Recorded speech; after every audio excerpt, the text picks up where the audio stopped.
begin the meeting with a moment of silence. I think we have seen many things that are going on globally and locally, so if we could have just a few moments of silence. Thank you.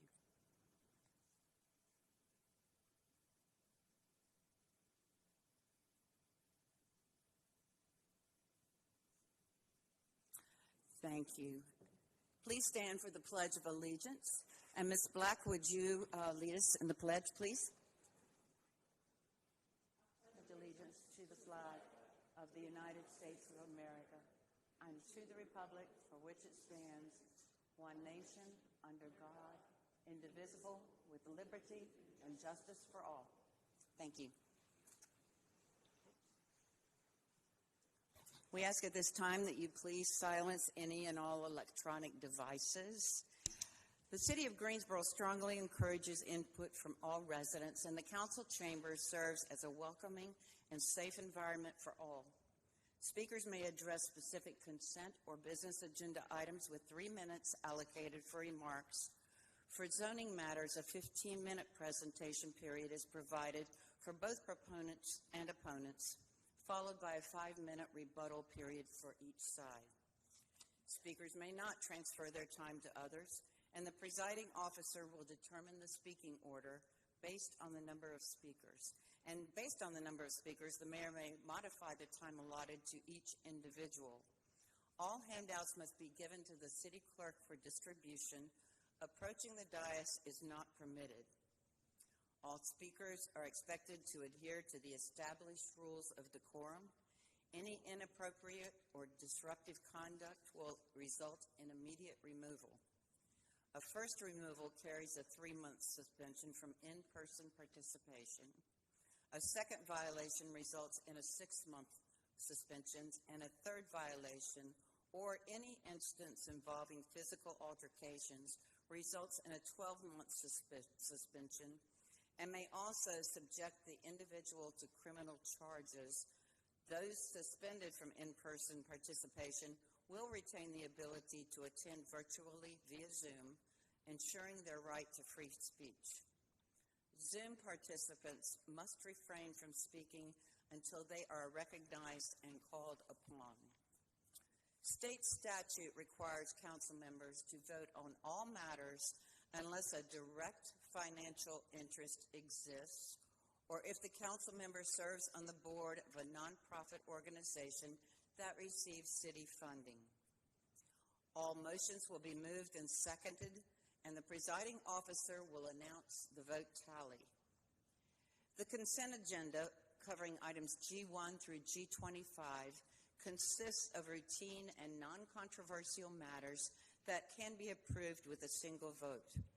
Any council member may request the removal of an item due to a conflict of interest or to vote in opposition. Items withdrawn for discussion will be carried forward to the next meeting agenda in the business agenda. If an item is found to be time sensitive, the mayor may request that a vote be taken. Closed captioning is provided for this meeting, and depending on the duration of proceedings, a brief recess is anticipated around 7:30 p.m. Now, this is the time for ceremonial and presentation items. And item E1 is a resolution naming December 21st, 2025, National Homeless Persons Memorial Day. I'm going to read this resolution. Whereas December 21st, 2025 marks the first day of winter and is the longest night of the year. Whereas the National Coalition for the Homeless and the National Health Care for the Homeless Council have designated December 21st, 2025 as National Homeless Persons Memorial Day.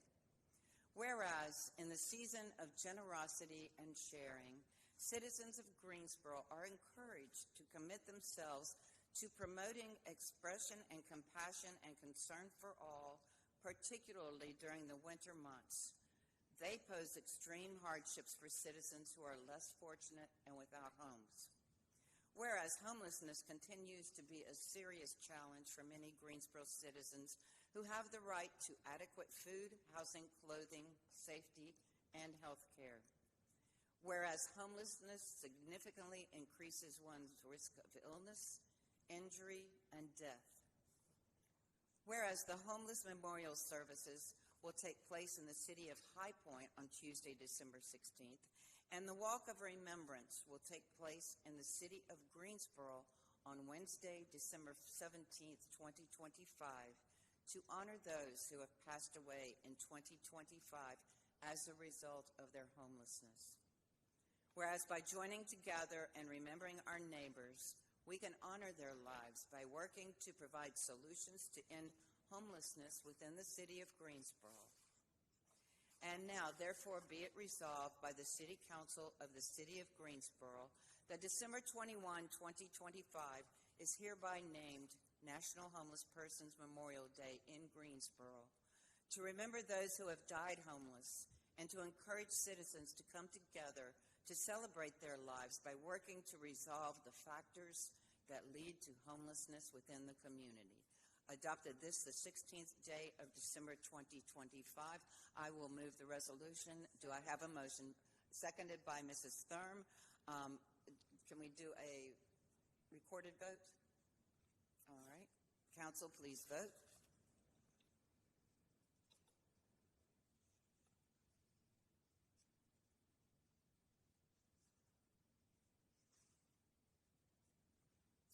And that carries 9-0. Thank you all so much. Is there anyone here from Urban Ministry or who might want to accept the resolution? We will get this to them, so thank you, Council. Now we will move on to our public comment period. This is time reserved for speakers from the floor on non-agenda items, and it provides an opportunity for members of the public to be heard. We will listen, and if any comments or requests necessitate action, the city clerk, the city manager, and staff will outline the steps for an appropriate response or follow-up. Please ensure that your contact information is left with the city clerk. We had suggested, or I had suggested actually, that we keep it to 30 minutes because it's a business meeting, but however, having heard from several of my council members, we will not. We will continue as usual. I believe we have several speakers on separate topics, and we do try to put them in with the same topic. So the first person I have is Parker Pearsall, and I hope I said that correctly.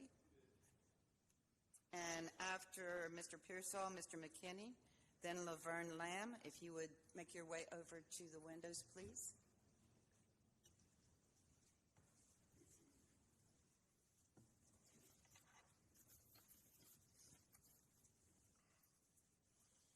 Good evening, Council. This is my honor, first and foremost, to present this proposition to our government and our country. This is the 17-step plan for America's success, authored and read by John Parker Pearsall. I, John Parker Pearsall, implore the hearts and minds of men and women alike in America to listen to my declaration today, dated Anno Domini, December 16, 2025, in Greensboro, North Carolina. I'm the son of a Revolutionary War soldier, James Pearsall, who sat at the North Carolina Constitutional Convention and fought at the Battle of Morse Creek Bridge in 1776 under Colonel Rutledge, where they were victorious. My message is simple. This is the step plan for America and the success of each and every individual within our union and abroad. My books, which are federal in nature, are what I'm proposing today. I stand before you all in defense of the Constitution, which are the laws of our land that I dearly love and am granted the honor of its bestowed authority on my life. I'm also in defense of the American system, which sustains us as civilians in our country to be able to live the lives we desire. I'm in defense of the national banks, which provide for a tariff that, if it is not judiciated, is lawful, but it being judicious in nature currently makes it unconstitutional. I'm also in defense of the Compromise Act of 1842, which was read by the Speaker Henry Clay to the Congress in Anno Domini 1842. These doctrines, which I've noted, are all read by Speaker Henry Clay and are recorded in the Library of Congress and are fulfillment of a great prophecy within our nation that we are all a part today, of which I'm declaring currently. This is for the Emancipation Proclamation of all souls, politically and financially. I'm calling to justice the Southern cause and uplifting the burdens of the tariff that have been placed on by the judicious tariff since the Civil War. I respect our President Donald J. Trump, but do not agree with him entirely on the matters of the tariff. My hope is that he will see my patriotism in the matter as a loyal citizen to this country.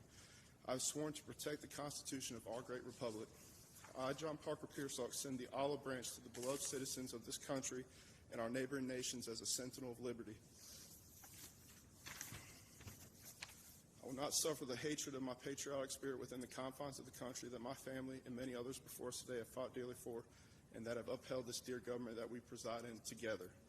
My proposition is to pitch my 3 books, which are by nature federal due to President James Madison, to the government of our nation and neighboring nations to quiet the people's minds and give them hope for the success of mankind by reading these books.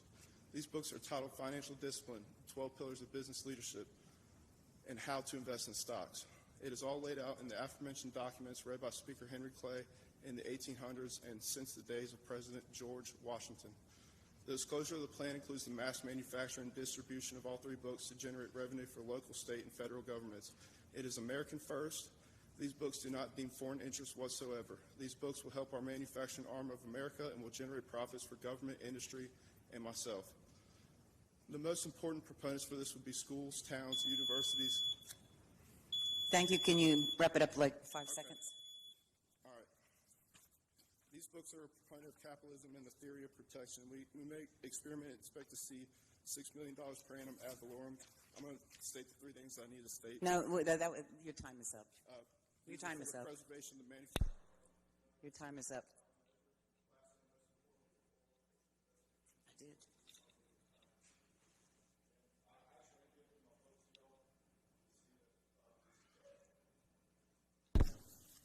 All right, Mr. McKinney and Laverne Lamb. Ms. Lamb. No, Mr. McKinney's first. Yes. Good evening, Madam Mayor, members of the council. I want to start by saying congratulations to all of you that were newly elected and those that are re-elected. And your faces look beautiful up there smiling. I'm Michael McKinney. I'm CEO for Piedmont Business Capital. Piedmont Business Capital has been around for 32 years, and we've collaborated with the city on a couple of different venues. And so I just wanted to give an update on the impact that we're having across the community and our small business community and some of the things that we're doing. When I arrived at Piedmont Business Capital in 2023, I saw an organization with a wealth of opportunities across our small business community. As you all know, our small businesses are the backbone of our economy. And with that being said, since then, we've been able to increase our board of directors. We've expanded our board of directors from 7 to 11. We've expanded our staff. We now have 6 full-time staff members. And in March of this year, we had applied with the Small Business Administration to become a CDC, a Certified Development Corporation. A CDC is an organization of CDFI that's allowed to offer SBA 504 loans, owner-occupied commercial real estate loans. This is another avenue for which we can engage the small business community and give them opportunities to operate out of their own real estate facilities. And so we're pretty excited about that. So not only are we partnering with the SBA, we will also service those loans as a way to give us an additional revenue stream. In addition to that, our board met back in the early part of the summer, and we had a strategic planning session in which our board voted on and made final a new strategic plan that will guide this organization over the next 3 to 5 years. We've participated in multiple economic summits and education sessions with our partners across the community, the Chamber of Commerce over at A&T, many different banks of our partners. We've hosted green gas economic summits for the underserved community and low-income communities and low-income business communities as well. And I'm happy to say that the number of small businesses that we serve across Greensboro are tremendous. We have dedicated hundreds of hours in technical assistance, working with small businesses, working with them on their financial reporting, understanding the financial literacy of reading P&Ls and balance sheets, and putting together business plans so that they will increase their opportunity to be more successful in their endeavor as a small business. During the course of that work, we continue our community advocacy, our business development, and our affiliation and our business coaching across the city. We've helped a number of Black-owned businesses, women-owned businesses, men, Black women, and Hispanic-owned businesses. 21% of the loans that we provided to small businesses were Black-owned. 32% were black women, and I guess that's my time. I could go into more details. For today, yes. I do want to tell you that Piedmont Business Capital is delighted to continue our collaboration with the city and the SBA, and the state of Piedmont Business Capital is strong. Thank you. All right, Ms. Lamb, and then after Ms. Lamb, I have Brian Hall, Anthony Young, and Tracy King. Good evening, Mayor and newly elected board. My name is Laverne Lamb, and some of you probably already heard of me. I was appointed twice to be on the GTAG board, the Greensboro Transit Agency Commissions Board. I've been in Greensboro for like 40 years, but I've also been a GTA employee for 22 and a half years. Paratransit, fixed route, safety, you name it, I was there. I currently work in transit still under Guilford County. This will be my 5th year coming up in August, so I have massive background in transportation and transit, both paratransit and fixed. I'm coming to you this evening because I need help. I need people to be put on the board, appointed to the board, that have voted for all of you, that I have gathered some people here tonight to come and ask that they be appointed to the board. They're not only servants of our community, they ride our transportation daily. So they can provide a lot of information and wealth that we can pass on to the Greensboro Transit Authority as long as they're subcontractor. So that's why I'm here tonight. So I'm not gonna take up all my time because I have some people here that want to ask to be appointed to your board. Thank you. Thank you. Mr. I just want to, and Mr. Young, he had death in his family, so I just want to let you know that Okay. he wanted to be appointed to the board as well. Mr. Young? Yes, He's off. Okay. Anthony Young. Sorry about the death. Brian Hall? Yes, sir.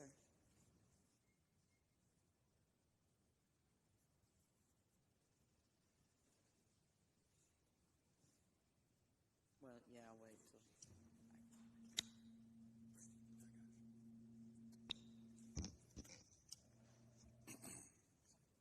Good evening, Mayor and other council members. My name is Brian Hall. I'm a coach, mentor, youth advocate. I'm 57 years old and I have limited mobility. Access GSO is a service that I've been fortunate enough to qualify to use its service. I would hope that all clients would appreciate the service that they receive from the dispatchers, reservationists, operators, management, and supervisors. There's a disconnect when the service is delayed, riders are severely not returned to their home or next trips, falsehoods about the trips, pickups, etc. 2 or 3 things that I think could help with these situations. One is you're not getting door-to-door service, miscommunication, and not receiving pre-arrival notices, phone calls, and things of that nature. It's a service that is needed. I've been riding it for a few years. I wrote these notes for another meeting. I didn't think I was coming before the city council, so I want to be on the board. I've been riding. I think I could work at the place because I know of a lot of the things that kind of go on and make the rides difficult.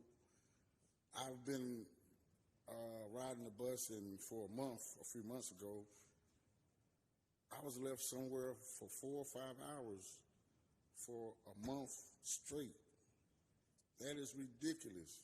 And the people that are working in this GTAC, the people that are supposed to be implementing rules, resources, they're not doing a good job. These people that are running this organization, GTAC, will be old one day. The work that they do will benefit others. So I had something written, but submit your legacy. Help us get GTAC, Access GSO running smoothly, because the work that you do now, like I said, is going to be the foundation for people to come, people that are here now. But please elect me to the board. I think I'll be a dutiful member to it. Thank you. I want to make sure that now, have you filled out a board and commission application online yet?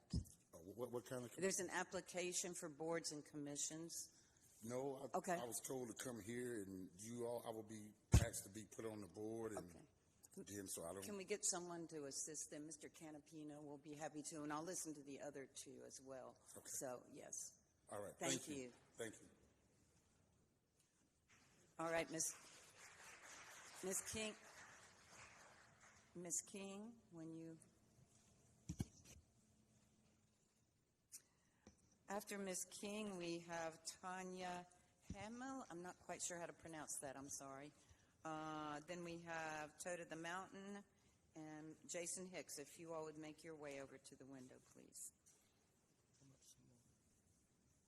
Yes, go ahead. Good evening. My name is Tracy King. I would like to be appointed to the GPAC board. I have lived in Greensboro for over 40 plus years. I have rode different types of accessibility transportation.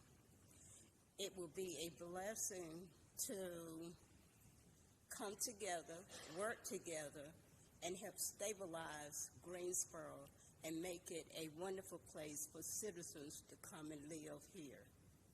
Thank you. Thank you, Ms. King. I believe that's all I have signed up for the GTA board. But make sure that Mr. Canapino at the front desk has your information for Ms. King, okay? Thank you so much. All right, Toad of the Mountain. I'm sorry, Tanya. Tanya. Is Tanya Hamill in the room? I did not see her stand up. No, she's not in, so go ahead. Hello. I like the new council. It's very pleasing. But now that we have a new council, let's actually get to business on solving homelessness. Mary Kay, congratulations. I actually got to vote for you. That made me happy.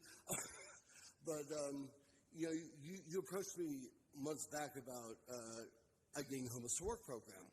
Yes, that thing can be done. Like, there's literally 1,000 things that can be done following mostly the Finnish model of solving homelessness. We cannot count on the state government, or definitely not the federal government. So let's just solve things at a city pace. We're going to have to work with Skip because, yes, the county controls the mental health funds.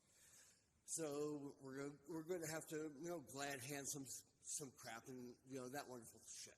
Sorry, excuse my language, but you guys know I'm unfiltered. But we actually have a chance to solve this. Our population is not growing as badly as it usually does. So you've got the Regency, which you guys bought. I can give you a proposal to house 500 within a year. And you can actually make money on that. We can really solve this. Let's just do it, please. Thank you. All right. Thank you, Toad. After Mr. Hicks, I have Samantha Hall, Trayvon Worth, and Malaya James. If you would come towards the window, please. Yes, Mr. Hicks. Good evening, City Council. It's nice to see some new faces up here. So, good evening, City Council and City Leadership. My name is Jason Hicks. I come before you tonight not as an adversary, but as an advocate for justice, for accountability, and for all the people of the city who deserve both. In November, a video went viral showing Greensboro police officers beating a black man, a video that made national news on TMZ and led to the release of body camera footage. That officer is Corporal Tyler Brian Hatch. Tonight, I'm here to show you that this was not an isolated incident. It is part of a documented pattern of racially disproportionate policing. I've provided you all with a handout summarizing traffic enforcement data for Corporal Hatch, produced by Bolo Reports LLC in collaboration with Emancipate NC. The data comes directly from the State Bureau of Investigation's traffic stop database and is self-reported by Corporal Hatch himself. Since 2017, Corporal Hatch has conducted 1,729 traffic stops, and 85.3% involve black motorists in a city that is only 42% black. He reported conducting searches in 31 of those stops. The department average is only 5%. Of those searches, 91.5% involve black drivers. Among 962 GPD officers with 100 or more stops since 2002, Hatch ranks first in total searches conducted. He reported making on-view arrests in 15% of his stops. The department average is 3.5%, statewide 2%. Of those arrests, 90% involve black drivers. He reported use of force in 20 stops. 100% of those stops involve black motorists. Across every category, stops, searches, arrests, and use of force, over 85% of Corporal Hatch's interactions involve black residents. This was not just one bad moment. It is a clear, consistent pattern of targeting black residents that places our city at a legal, moral, and financial risk. I respectfully come tonight to advocate for this council to instruct the city manager to immediately remove Corporal Hatch from traffic enforcement duties and all types of patrol pending a full investigation. This action would send a clear message that we take data seriously as a city. This action would send a clear message that we believe in racial equity and that we take accountability seriously. Thank you for your time and your service to the city. Thank you. Ms. Hall, Samantha Hall, is she in the room? Samantha Hall? Trayvon Worth? Trayvon Worth?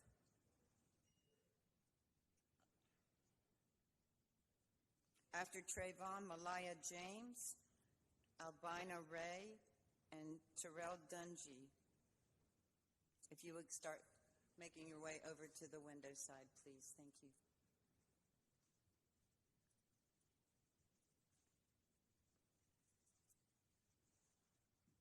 Hello. So my name is Trayvon Worth, and I run a business, Active Snacks and Things. And first and foremost, I want to say hello to our new council members and everything, and I wish you the best in all your journey and uplifting our city. And the reason why I'm here today, because I'm an advocate of mental health awareness, drug abuse, alcohol abuse, and nonprofit organizations that's money laundering and embezzling federal entities. Sometimes it's hard for a brother like myself to get in front of a panel of people and express myself due to mental issues that I face. I would call it post-traumatic stress disorder. The Interactive Resource Center not only have been the leading place to go to for help, sometimes I think about urban ministry.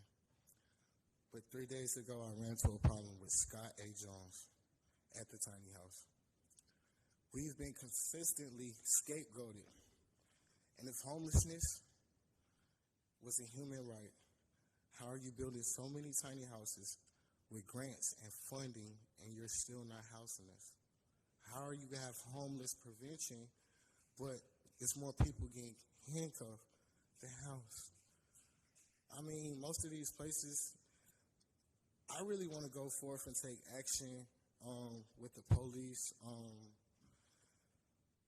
oppressions that's going on to our people with us being pushed outside of the city. I would like to ask you, Miss Mary, could you actually sit down and have a talk with me, because I've been doing my practicing and my research, and I see and I know and I hear, and when I point, they go, and when I speak, they listen.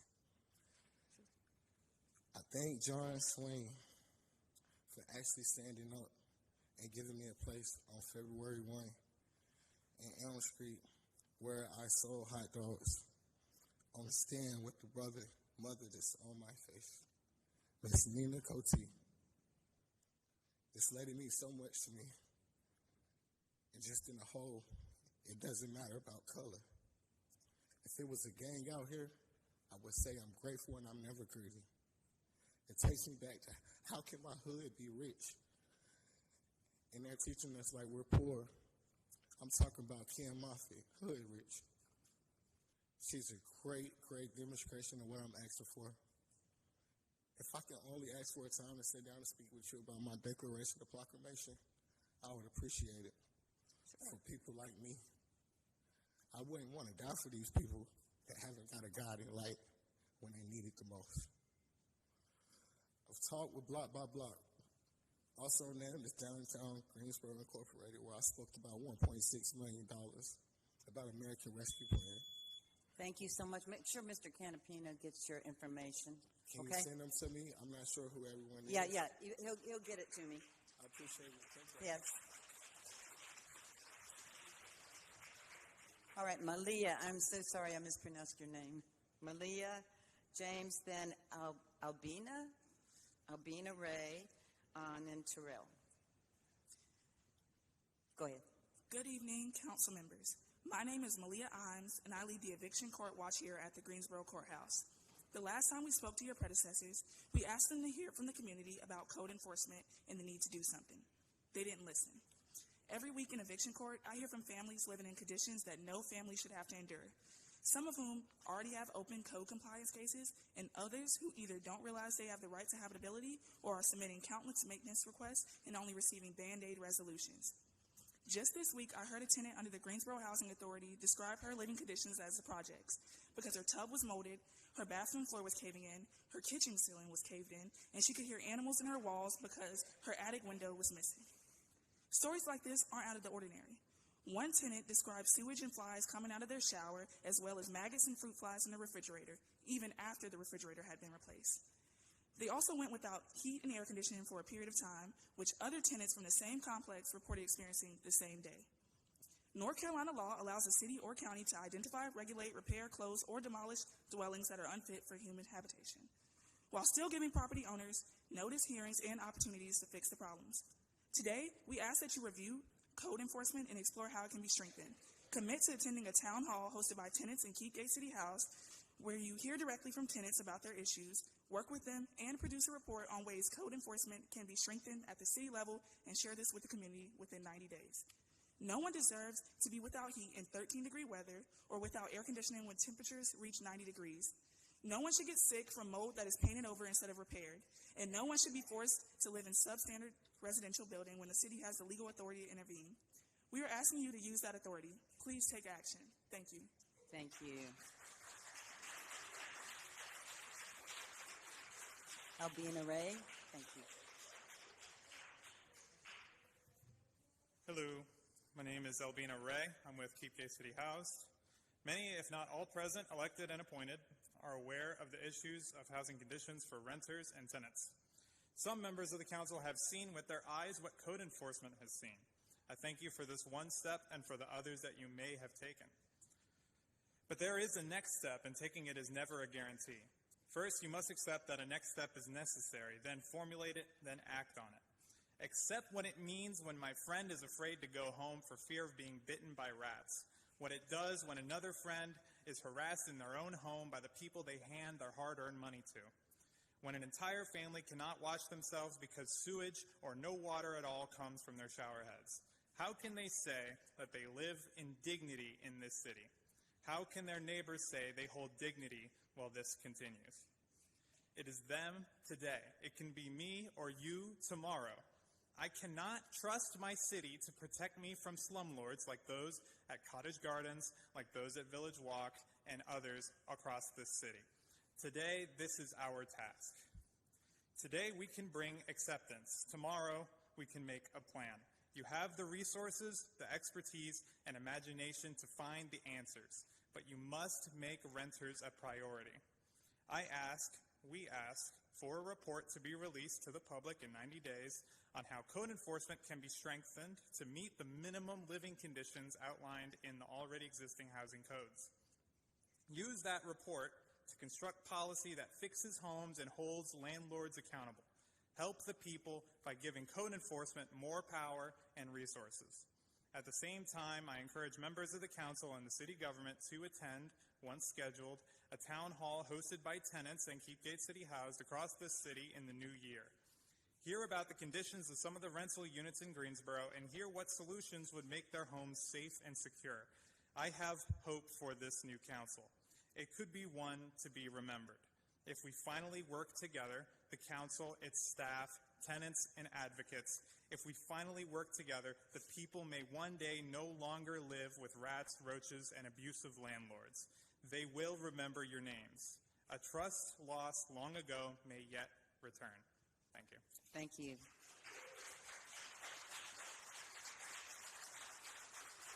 Mr. Terrell, and then after him, James Griffin, Naima Tryman, I hope I said that correctly, and Art Close. Thank you. First, I want to offer an apology to those from the former council and staff. Last time I was at this mic, I lost my cool. Working around housing and tenant rights, you hear some harrowing conditions. I got frustrated, not seeing anyone taking accountability for what these tenants were experiencing daily, and watching people lose their homes because of it. Seeing that cycle again and again pissed me off, and I showed up pretty pissed off in my comments. So, still, I lost my cool, and for that, I apologize. I acknowledge the hard work the city and the council does to make the city function. I don't want to set a bad example for future organizers that you don't have to be a jerk to be heard. Keepgate City House has been able to do our best work with the city when we collaborate and we seek alignment from each other. So I'm going to do that work of staying collaborative with this new council and combative but still seeking collaboration. Now, I've come to remind the city of our organizing calls last month for action around strengthening code. 11 speakers came to you, making that very clear, and the signals got crossed. We want to make it clear, our program has spent the last 2 years studying NC tenant law and helping tenants report housing code violations. This is why we are advocating now that the city step in and follow up with what we're disclosing with these homes. People are being taken advantage of in our rental market.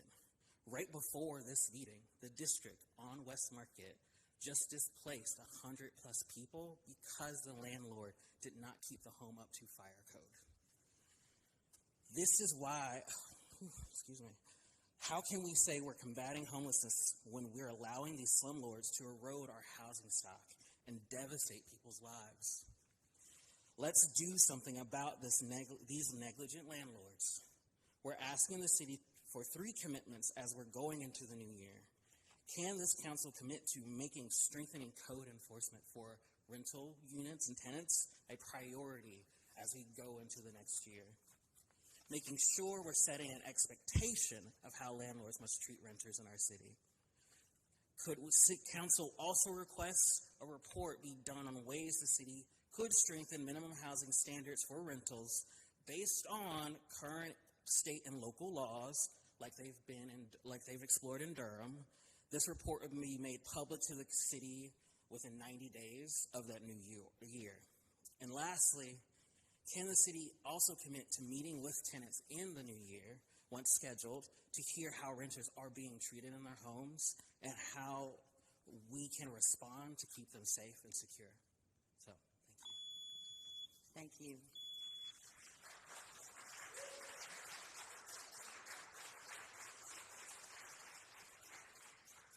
All right, Mr. Griffin? Yes, that's next.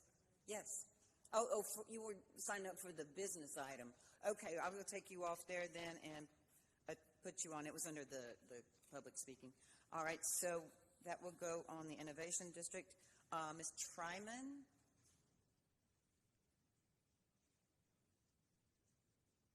And then Art Close. That is all the speakers I have signed up for public comment.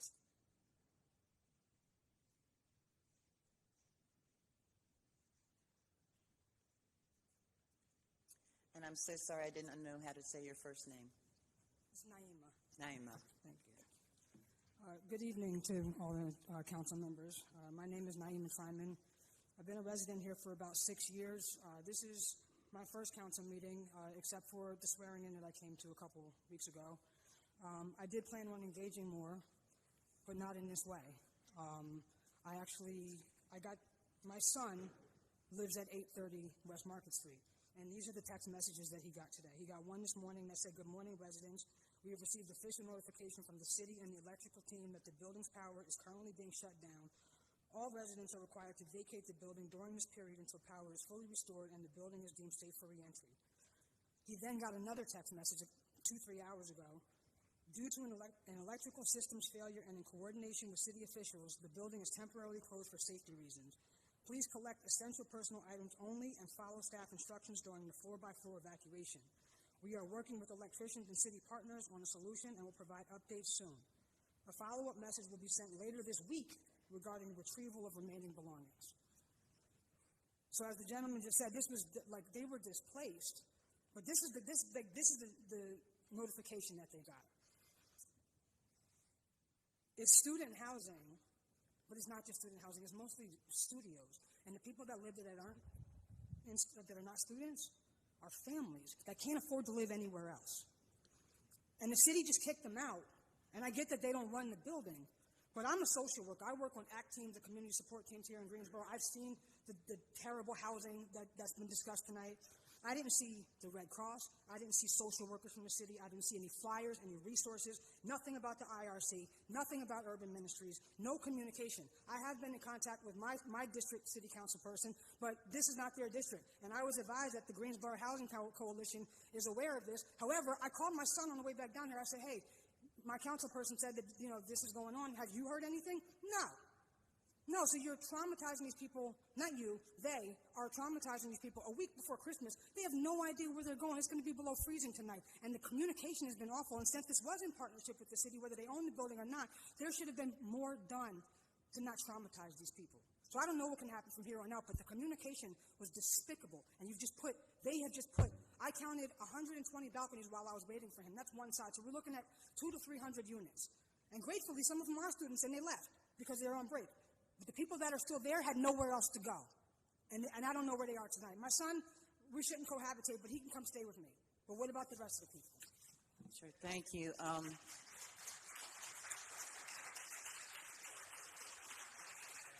going to call on, wait a moment, on Ms. Andrea Harrell, our Assistant City Manager, and she can explain what has happened. My understanding is that it was totally unsafe to be in the building, but I'm going to let her explain.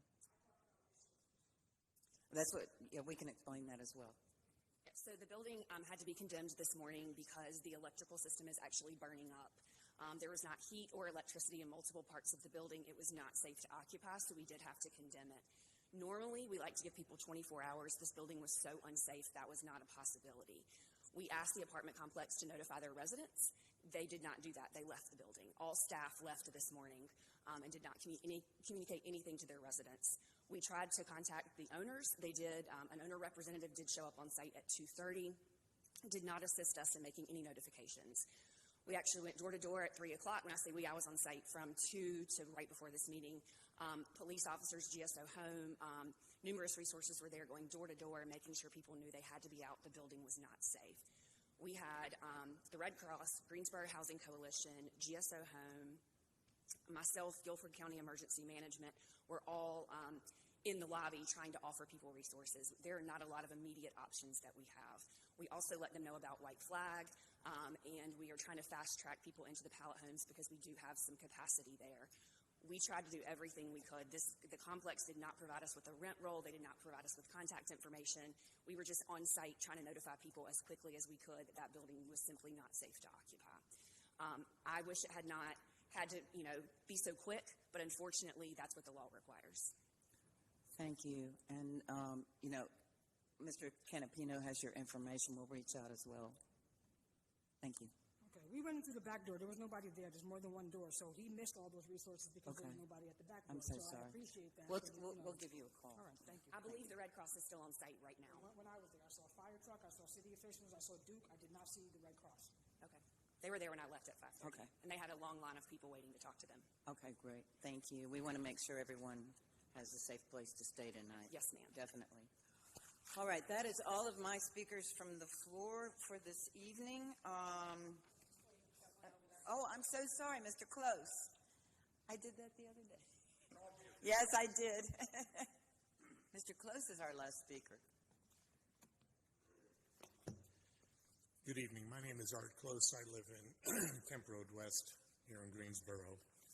I wanted to, congratulate you all and let you know that we clearly have high hopes for you. It's important we're here to say our piece and the things that are important to us, to also inform you, because it's a big city, hundreds of thousands of people here, and lots of things that happen, and the way we got to where we are now is decisions and actions that were taken in the past. Some of those now have to be fixed. Like maintaining a building, it's easier if I do it in little bits as I go along than try to tear the whole thing down and have to start from scratch.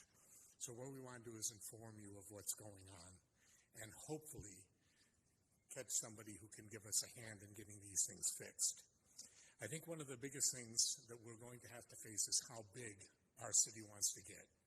And I've talked with many of you about that when you were running. That how big we get is something we can control. We have lots and lots of towns that have decided this is what we're going to do, this is where we're going to stay, and the quality of life is based on what they do.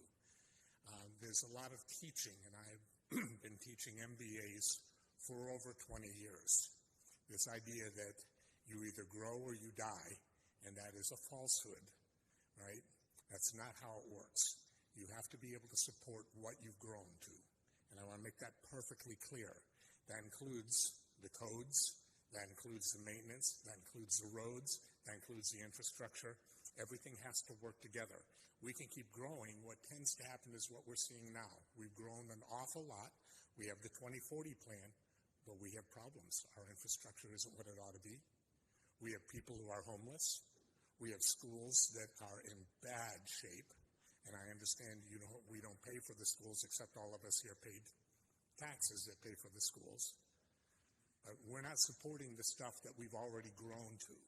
And that's why I'm saying we need to think very carefully about how big we're going to get and how we're going to plan what growth we have left to do and thinking about where we're going to go. Because all of us here have been paying the taxes so we can afford that growth. And that part needs to be remembered. We're the ones on whose backs this is all happening. And we have high hopes for you. Please remember that we're here and that we have people who are going to get forced into homelessness as we continue to raise wages. It's what happens. There's an awful lot of studies done on it. It doesn't seem fair that the person who's working at McDonald's is going to lose their home because we brought in Jet Zero. It's just not the right way to treat the people who have been here paying their taxes. Okay? We have schools, we have sewers, we have water, we have power. We are already buying services from outside our area. We're paying money for that because we don't have enough to do it ourselves. It should help give us caution. It should make us think ahead. And I'm happy to sit down with anyone and do it. As I said, I've been teaching MBAs for a long time. I can even do math. I can help you. Okay? Regular town halls, before I finish up in my last 15 seconds. You came here because you wanted to help people. I've seen many of you at some of the same meetings that I've been at where people get together to talk, right? The Society of Our Sacred Honor, etc. It's a great place to be able to connect with people and talk to them one-on-one. Thank you for your time. Look forward to working with you all.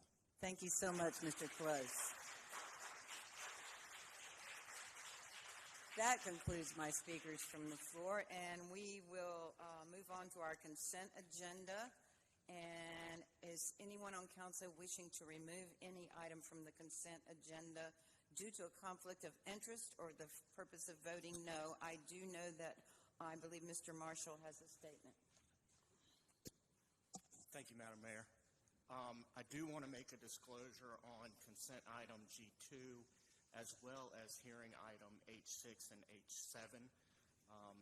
For transparency purposes and upon the advice of counsel, I want to make a disclosure regarding my law firm's membership with the Triad Real Estate and Building Industry Coalition, TREBIC, due to concerns raised by one of our community members. This disclosure will, again, speak to items G2, H6, and H7. The applicant's attorneys and myself are not members of the same law firm. My firm is a member of TREBIC.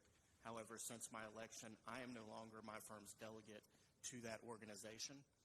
I have no financial interest in this matter and no personal or business relationship with the applicants or the landowners. Further, I have no bias towards these agenda items in any way. All right. Thank you, Mr. Marshall. Does any council wish to remove any item from the consent agenda? Madam Mayor, I'd like to remove item G21 from the consent agenda for further discussion.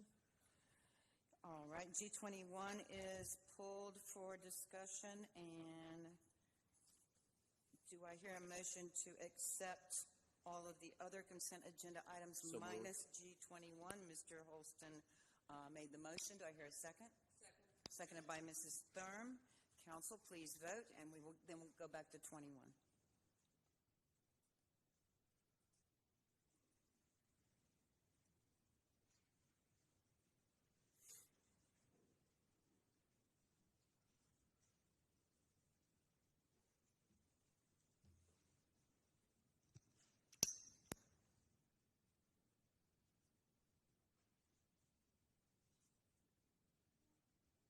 And that carries 9-0. Ms. Parker and I have spoken about this a little bit. Go ahead, Ms. Parker. For the regular schedule, I think it was March 3rd. It's primary day, and we want to promote, we love a good voter, and we want to promote civic and voter engagement, so we'd like to make that adjustment. All right. If that's the wish of council, we could move forward with that. I do want you to look at your calendars very quickly and see if the Monday prior to that Tuesday or the Wednesday would work for everyone. So please look at that first before we take a vote on what we are going to do. Second.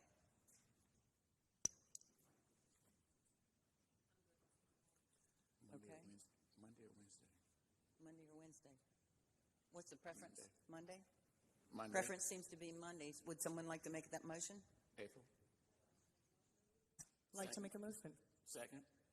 All right, that is moved by Ms. Parker, seconded by Mr. Holston. Let's just do a voice call vote. Ms. Black? Aye. Aye. Mr. Holston? Ms. Aye. Kern? Yes. Ms. Parker? Aye.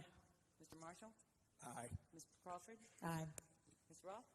Aye. I am a yes, and that passes unanimously. Thank you so much, though. It will be the March 2nd, 2026 meeting instead of the Tuesday, March 3rd. Thank you all so very much. All right. Moving on. Now is the time for consideration of our public hearings. Our item H1, resolution authorizing an economic development incentive to Project Superman in an amount not to exceed $1,500 per job. Mr. City Manager? Thank you, Mayor. I'm going to ask our Economic Development Director, Marshall Yendel, to provide council with the presentation.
Mr. Yandel?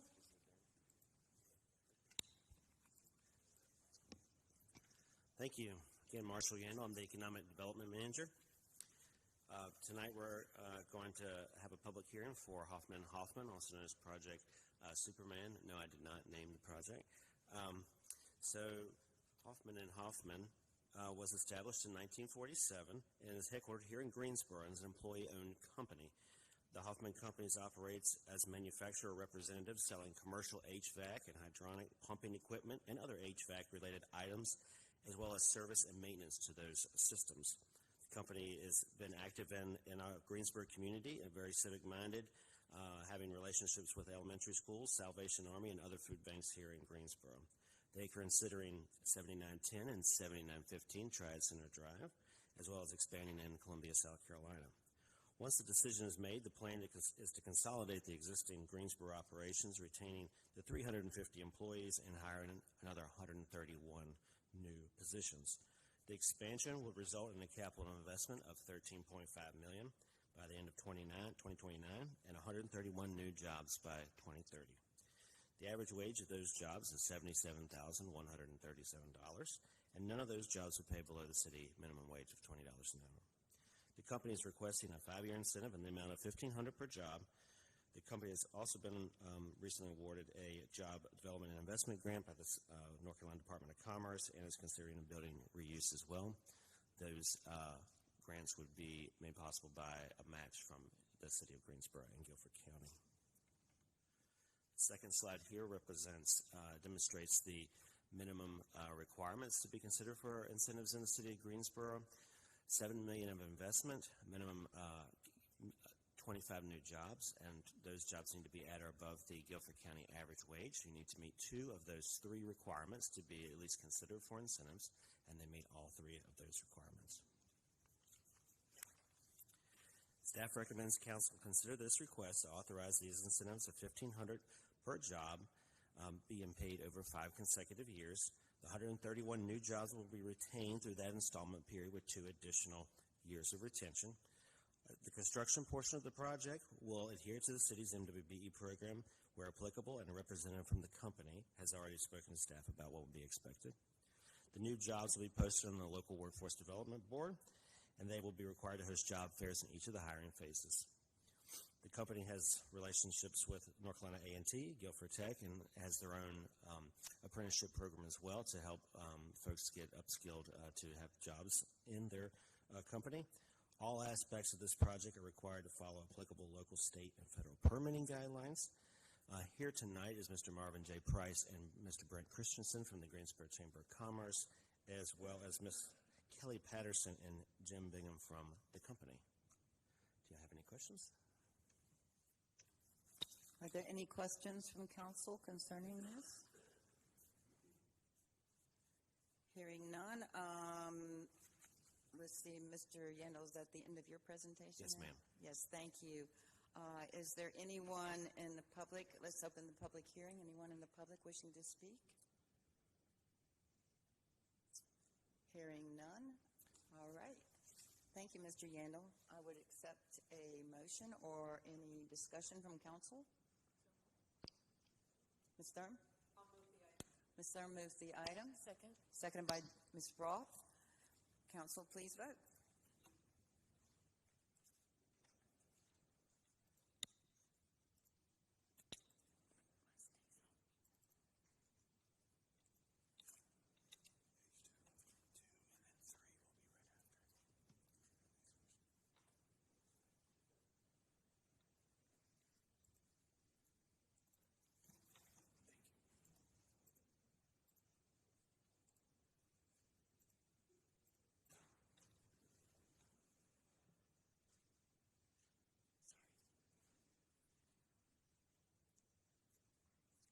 And that passes 9-0. Thank you for some good news there.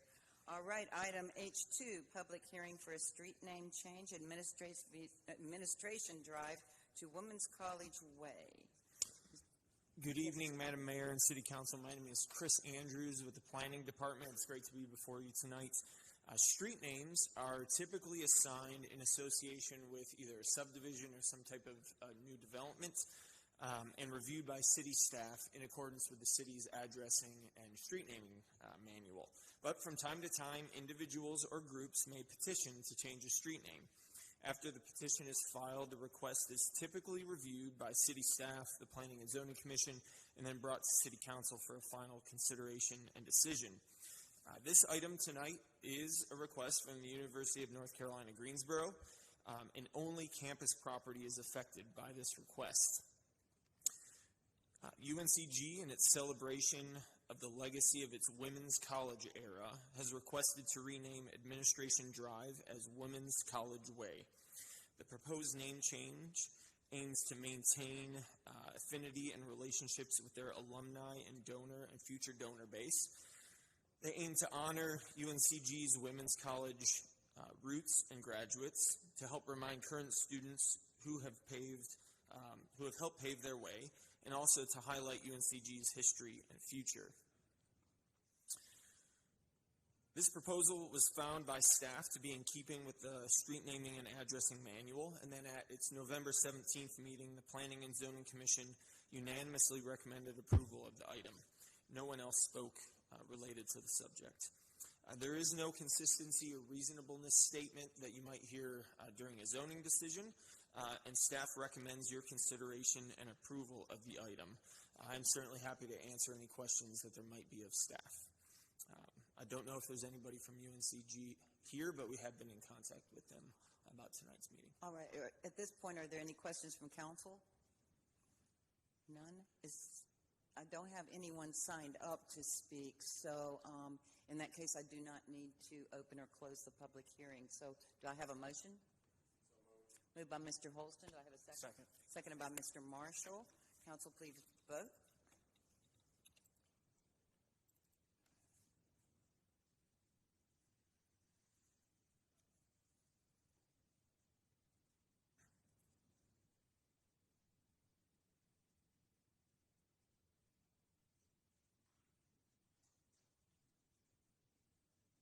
And that passes 9-0.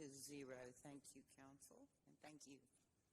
All right, item H3, public hearing for an ordinance amending the Greensboro Land Development Ordinance, Fall 2025 Ordinance Amendments. Go ahead. Thank you, Madam Mayor. Much like a rezoning case, any amendment to the city's development ordinance requires Planning and Zoning Commission recommendation and then City Council approval. Text amendments can be initiated by external applicants, but most of the time they're going to be initiated by city staff, often in response to observed trends or addressing a specific need in the zoning or development process. It's a healthy thing for a city to do this kind of regular routine maintenance of its development ordinance. In the planning department, we aim to be able to do that.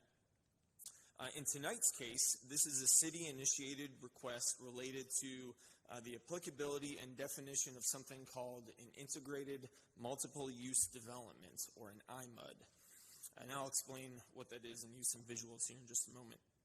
And the amendment also aims to address the relationship between some applications, development applications called preliminary subdivisions and final plats, and then finally to correct some spelling errors in the ordinance. We are here tonight to talk about integrated multiple use developments, or IMUDs, and we're not here to talk about MUD, so I want to make this as clean as possible to understand what is an IMUD. And so an IMUD is a designation that the city's development ordinance gives to properties that allows lots within a certain development to share some common features.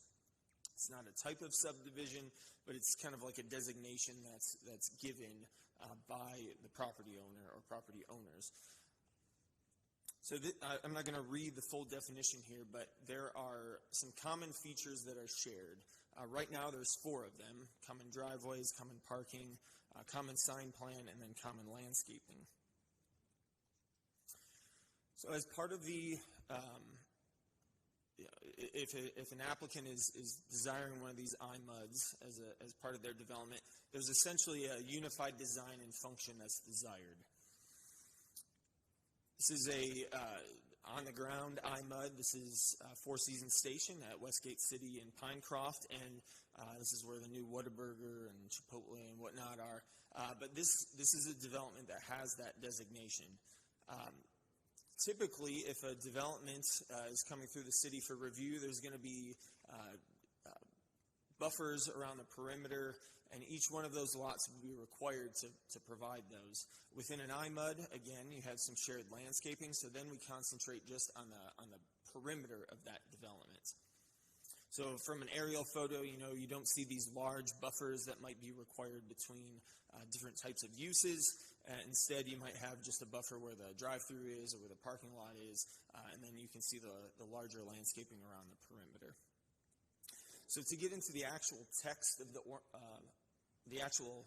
the amendments, one thing staff wanted to propose was that an iMud could be designated kind of at any time by the applicant, not just during the subdivision process, as the purpose reads here.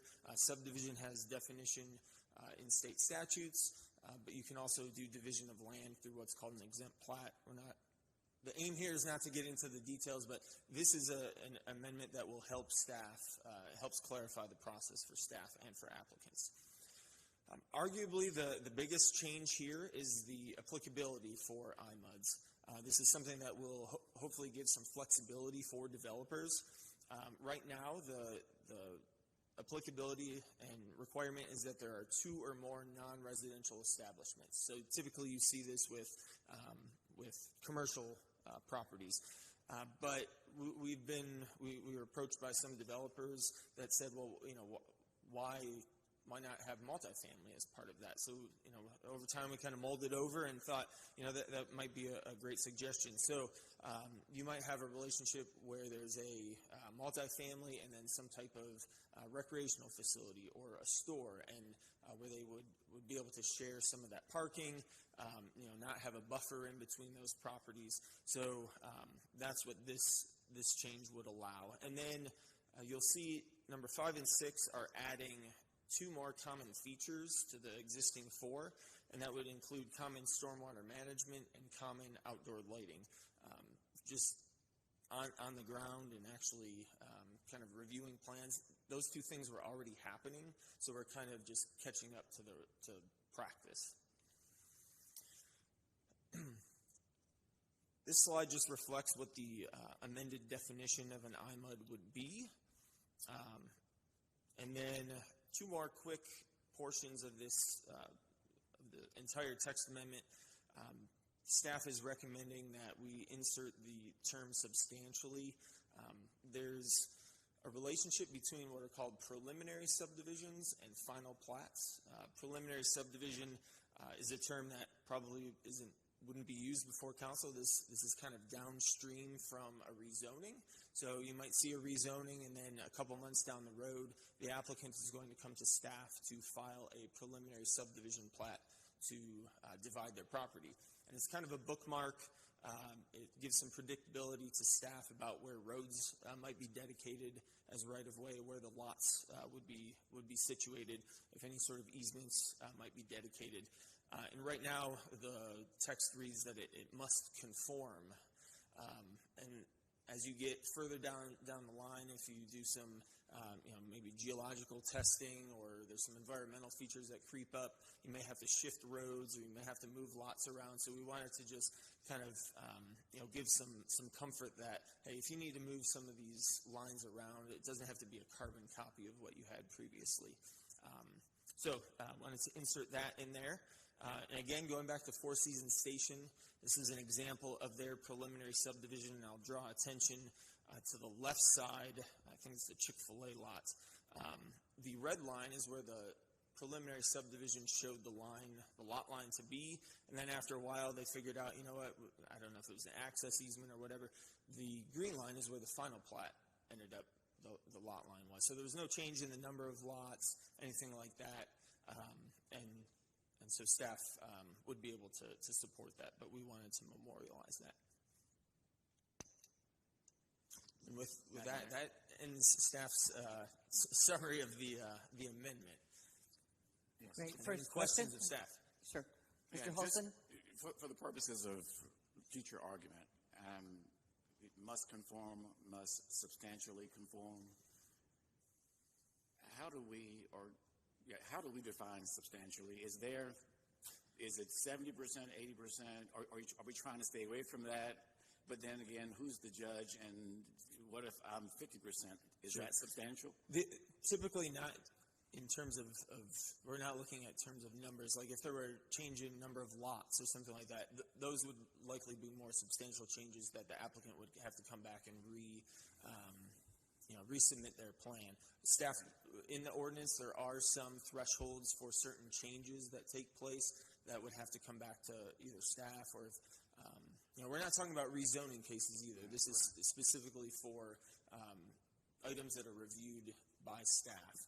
But if we do need to have them resubmit an application, there are some standards within the development ordinance that give us guidance.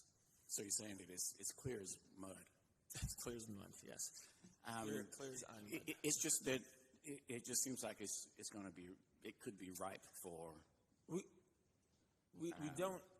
have not had issues with this. I think this is more internally for staff to be able to say if there are changes in how the lot lines are laid out. We're not requiring an applicant to come back and amend their preliminary subdivision to change one lot a few fractions of a degree.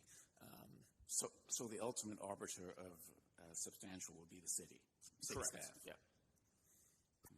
If I may, Councilman, part of this is we get a lot of requests to have more flexibility at the staff level instead of having to have some judgment on acceptance or as things change, especially as commercial properties change and things move and demands are different. So part of this is to respond to the market that we're seeing and the request to have more internal flexibility so that we can get through the development review process a little quicker. And I appreciate the flexibility. I'm just, thinking down the line, we don't know it right now, but somehow I hope we don't come back and have to come back and further define as substantial because it went one way or the other. I understand. All right, Ms. Thurm? The IMA designation, can this be done way after the fact, like a new buyer buys a shopping center or an apartment complex owner buys the shopping center next to them that's been there for 20 years? Can they then ask for the IMUD, or is this something that you can only do when you're building it or establishing the development? It can certainly be designated if there's a case of redevelopment. Yeah, we've had those. Okay. Again, it's looking to kind of dissolve some of those features that lay between those lot lines or beside those interior lot lines. But yes, it can definitely be. It doesn't have to be at the initial development. Can happen in redevelopment as well. I can see a lot of uses for this, and I think, especially as we look at some areas that have gotten old and stale, and we're having new investment come in, I can see where this would be very beneficial. Thank you. All right, Mr. Marshall? Back to the plat issue of substantial. Under the current language, what is the process when a later change is made? Is there a average time that it would take to resubmit that plat, get reapproved, and then be back to where they were before? I guess what I'm getting at is I think part of what we're doing here is trying to save some time in the review and make the developer able to get to the end of their project quicker.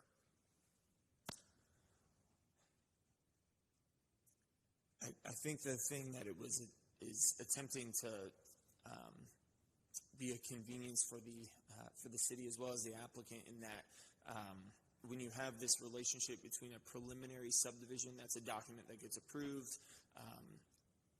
internally by city staff. There's no recordation of that. It's just kind of sitting in the city's hands. And then the applicant or property owner will come in with subsequent final plats.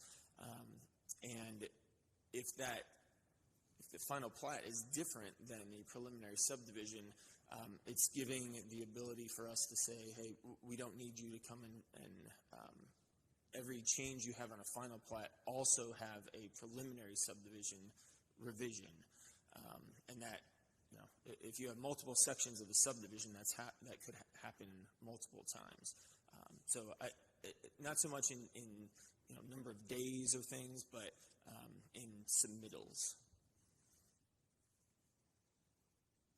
And Madam Mayor, I just do want to add that, as with any text amendment, this applies to the whole city. These are items that are not to a specific property. And then the staff did reach out to the Treebeck for review and kind of comment by their membership. We did not receive any comments back from that. But again, staff recommends approval of the amendments, and at the Planning and Zoning Commission, November 17th, they unanimously recommended approval of the item as well. All right. Any further questions from council? Hearing none. There's no one signed up to speak for the public hearing, so I would accept the motion or see if there's any further discussion. I'll move the item. Moved by Mrs. Sturm. Seconded by Mr. Holston. Council, please vote. Yes. There is a consistency. Statement of consistency. Go ahead, Ms. Sturm. The Greensboro City Council believes that its action to recommend approval of the text amendment request for the fall 2025 general amendments to be consistent with the adopted GSO 2040 comprehensive plan and considers the action taken to be reasonable and in the public interest for the following reasons. The request is consistent with allowing development that supports the comprehensive plan's future built form map and future land use map. The text amendment better supports the Greensboro City Council's strategic goal of being an easy place to do business and also supports the goal of GSO 2040, the city's comprehensive plan in creating great places. The request is reasonable due to the fact that the proposed amendments would allow for applicants to have added flexibility for shared features between compatible development sites, provides clarification for development review, and corrects errors in the land development ordinance. All right, council, please vote.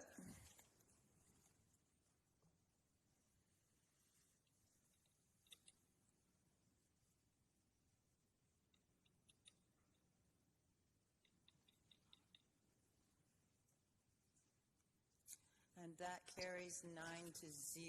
Thank you so much. All right, moving on to item H3, a public hearing for an ordinance amending, I'm so sorry, that's H3, now we're on H4. Bear with me. Item H4, a public hearing for an ordinance annexing territory into the corporate limits for the property located at 4218 Farlow Drive, 0.46 acres, Anardo and Ginaldo Bronson for Hispanos Incorporated, and H5, a public hearing for an ordinance for original zoning, 4218 Farlow Drive, Arnaldo and Ginaldo Bronson for Hispanos Incorporated. All right, thank you. Thank you, Madam Mayor. My name is Luke Carter with the City of Greensboro Planning Department. I'll be presenting items H4 through H7 tonight. I just want to go over real quick why H4 and H5 are being presented together and H6 and H7 are being presented together. Whenever a property owner desires access to city utilities, usually it's water and or sewer, that necessitates that request. If the property can be served by city utilities, by all other city utilities, it is the city's policy to require the annexation of that property. So with an annexation, you get first the annexation request and then the original zoning request. So H4 is the annexation, H5 is the original zoning request. So this is the zoning map of the subject property, which is 4218 Farlow Drive. This subject property is approximately 0.46 acres and is located south of Farlow Drive and east of Gramercy Park Drive. This is an annexation and original zoning request from County RS40, which is a single-family designation in the county, to City R3, which is residential single-family 3, and that's approximately 3 dwelling units per acre. North, east, and west of the request are zoned County RS40, and south of the request is County Agricultural. This is the aerial map of the subject property showing that it is currently undeveloped. There is a single-family dwelling located on the property now that is under construction. So the map was taken before the construction took place, and it's under construction now. North, east, south, and west of the request contain single-family dwellings. This is the future land use map from the GSO 2040 Comprehensive Plan, which designates the property as residential. This is the future built form map for the property, which designates it as urban general. In recommending approval of the original zoning request, staff notes that the GSO 2040 Comprehensive Plan currently designates this property as urban general on the future built form map and residential on the future land use map. The proposed original zoning request supports both the comprehensive plan's Creating Great Places goal to expand Greensboro's citywide network of unique neighborhoods, offering residents of all walks of life a variety of quality housing choices, and the Filling in Our Framework big idea to arrange our land uses for where we live, work, attend school, shop, and enjoy our free time to create a more vibrant and livable Greensboro. The proposed R3 zoning district is primarily intended to accommodate low-density, single-family detached residential development, similar to uses present on adjacent tracts. This request went to the November 17th Planning and Zoning Commission meeting, and both the annexation and the original zoning were recommended for approval unanimously. And with that, I can answer any questions that you have. Are there any questions from council? Hearing none, the applicant is available for questions if we need to ask any questions. Hearing none. Okay, so let's vote first on item H4. Council, please vote. I need a motion and a second. Ms. Black is moving the item. Do I hear a second? Seconded by Mr. Holston. Council, please vote.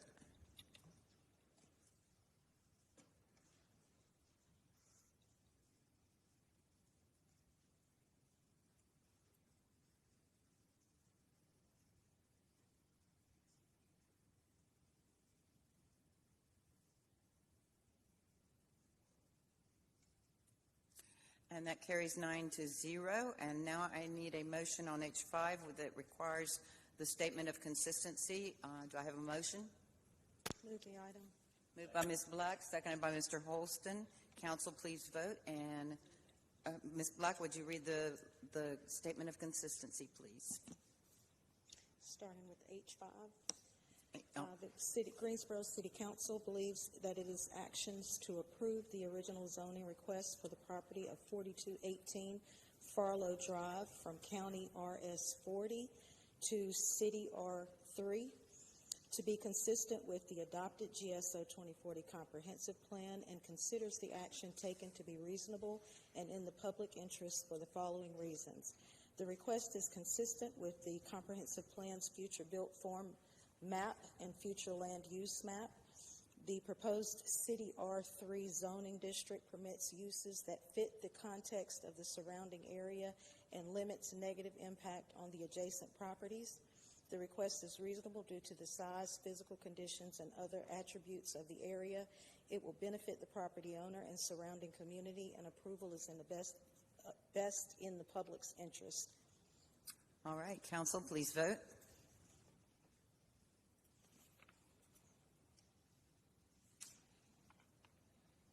And that carries 9-0. Thank you.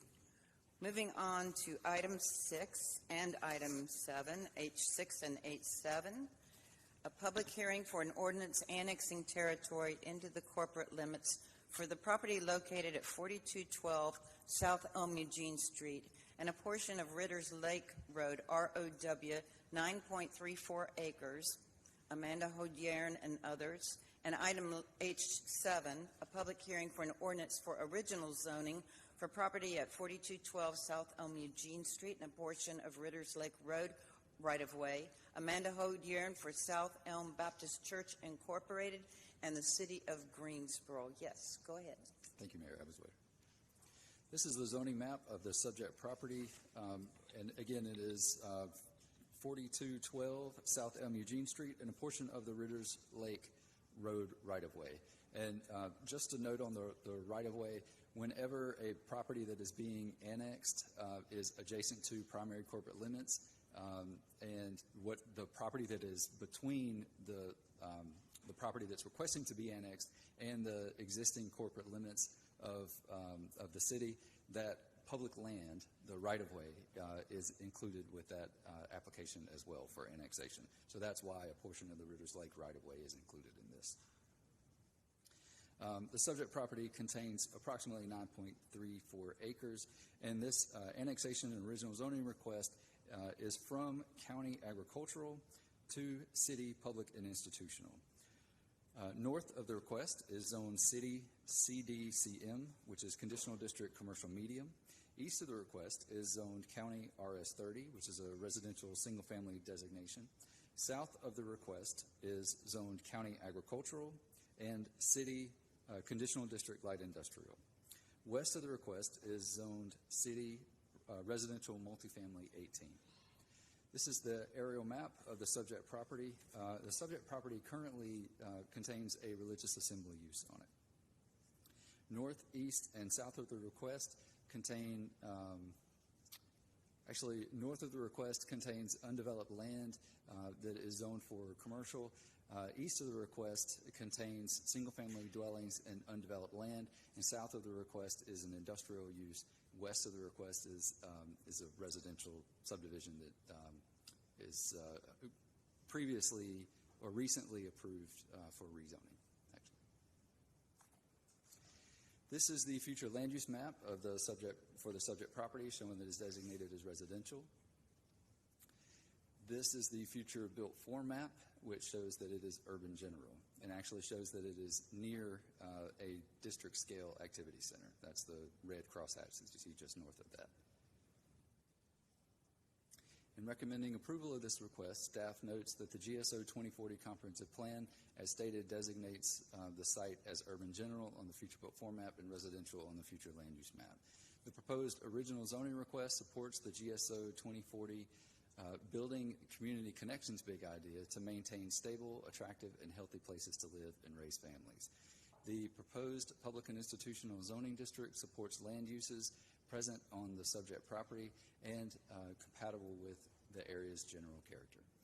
And this annexation and original zoning request were both heard by the Planning and Zoning Commission at the November 17th meeting, and they were both recommended unanimously for approval. And I can answer any questions that you have. Are there any questions? I have no one signed up for the public hearing, so I know Ms. Hodier'n is here. If there should be any questions. Any questions for? Hearing none, I would accept a motion. I'll move the item. That was a tie. Mr. Marshall? I'll second. And Ms. Black seconded. All right, so that is item H6 and H7. All right, council, please vote on H6.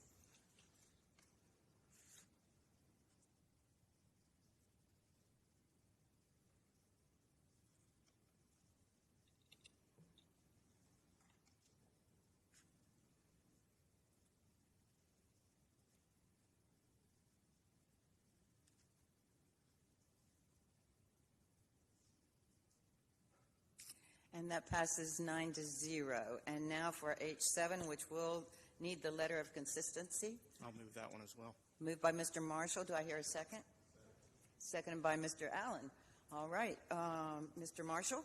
The Greensboro City Council believes that its action to approve the original zoning request for the property at 4212 South Elm Eugene Street and a portion of Ritters Lake Road right-of-way from County AG Agricultural to City PI Public and Institutional to be consistent with the adopted GSO 2040 Comprehensive Plan, and considers the action taken to be reasonable and in the public interest for the following reasons. The request is consistent with the Comprehensive Plan's future built form map and future land use map. The proposed City PI zoning district permits uses that fit the context of the surrounding area and limits negative impacts on adjacent properties. The request is reasonable due to the size, physical conditions, and other attributes of the area. It will benefit the property owner and surrounding community, and approval is in the public interest. All right, council, please vote.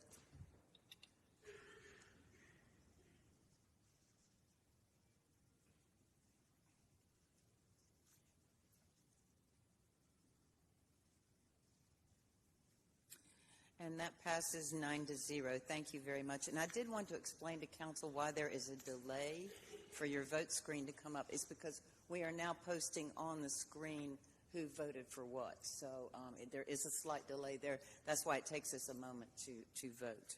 So wanted to make sure you knew that. That is all of our public hearing items. Let us move on to our general business items. And this is the time for those consideration of such. Item I-1 is a resolution authorizing a sales development agreement with the Alexander Company of Wisconsin, Incorporated. And after the presentation, we do have one speaker.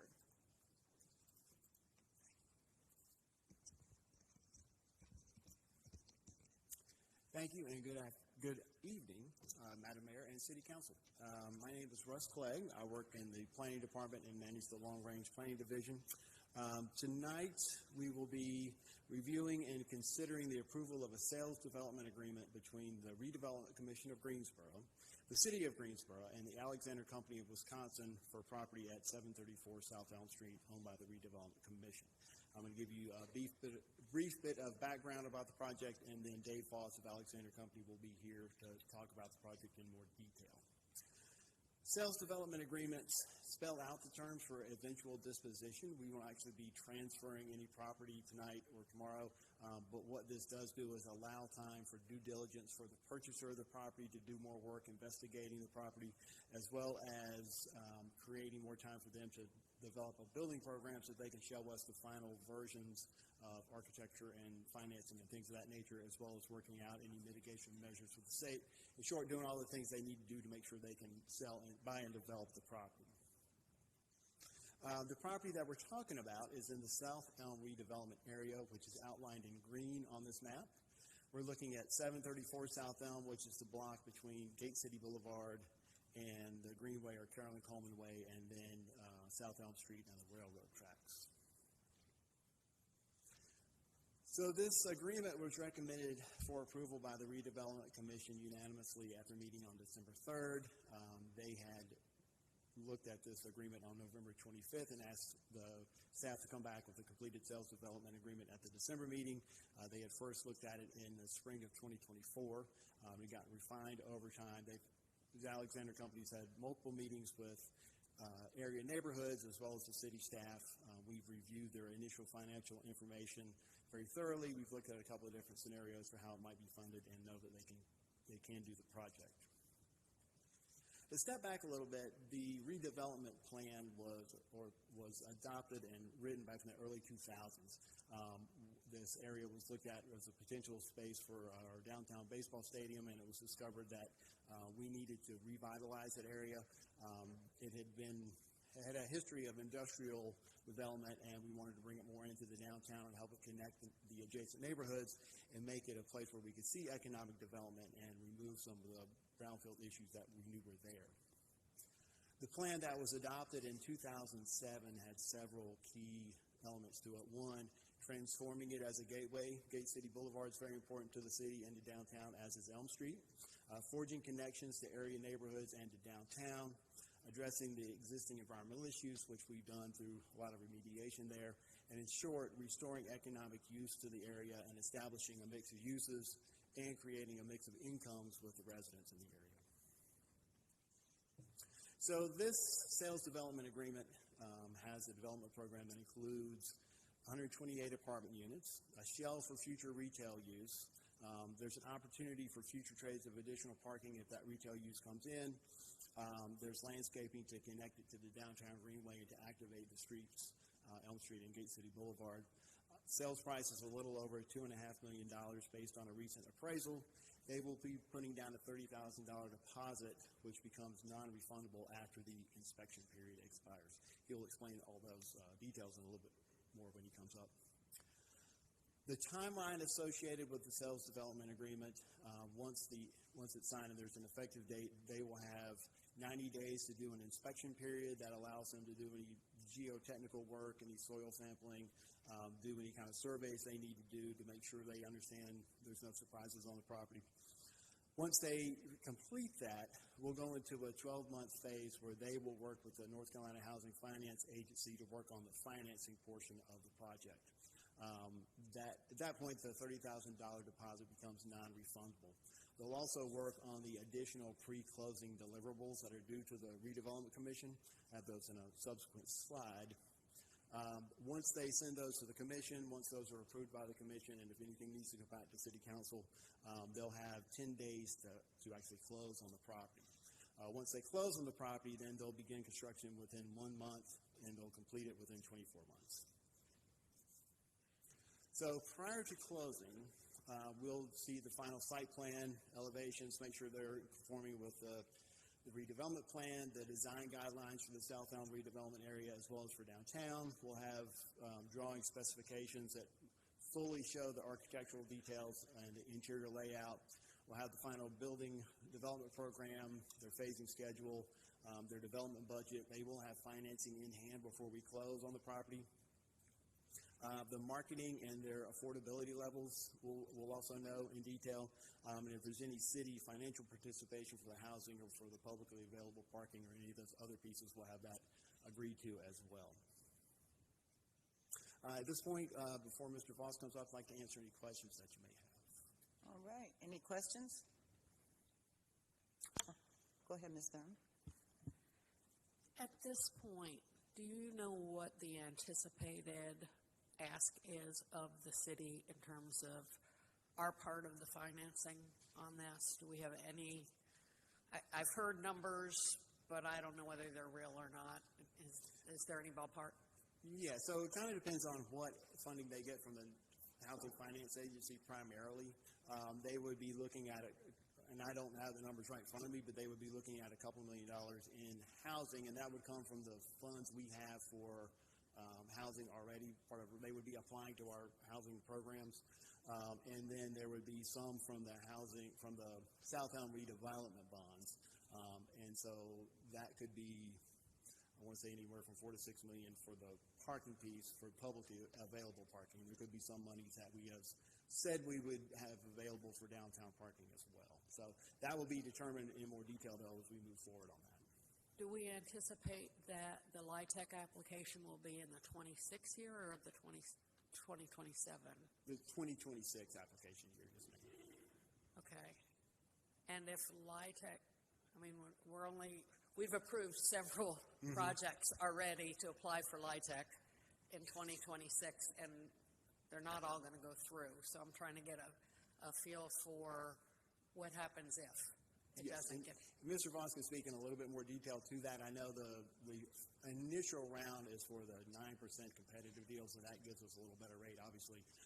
And based on his analysis, they feel they are competitive in that realm, and then the 4% would follow if they're not successful with that. But those are, I'll let him speak to it.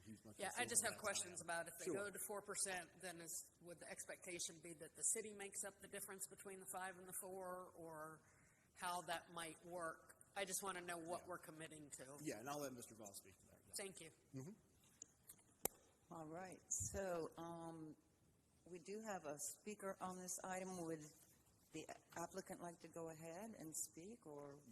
Yes, he will come up. Okay, and then we'll have the speaker, if that is council's pleasure.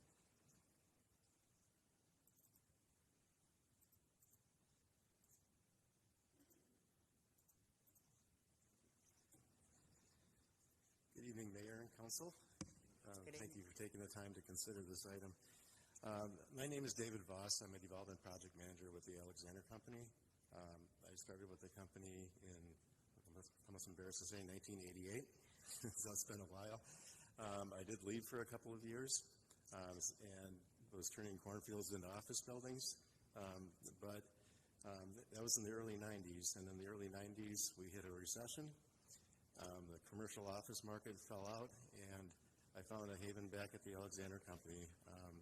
And I'm glad I made the change to go back because we've been doing urban infill, historic adaptive reuse, and mixed income housing ever since. And the feeling getting up in the morning when you're doing something positive like this is much better than just trying to make money creating office buildings out of cornfields. So I'll get on with my presentation.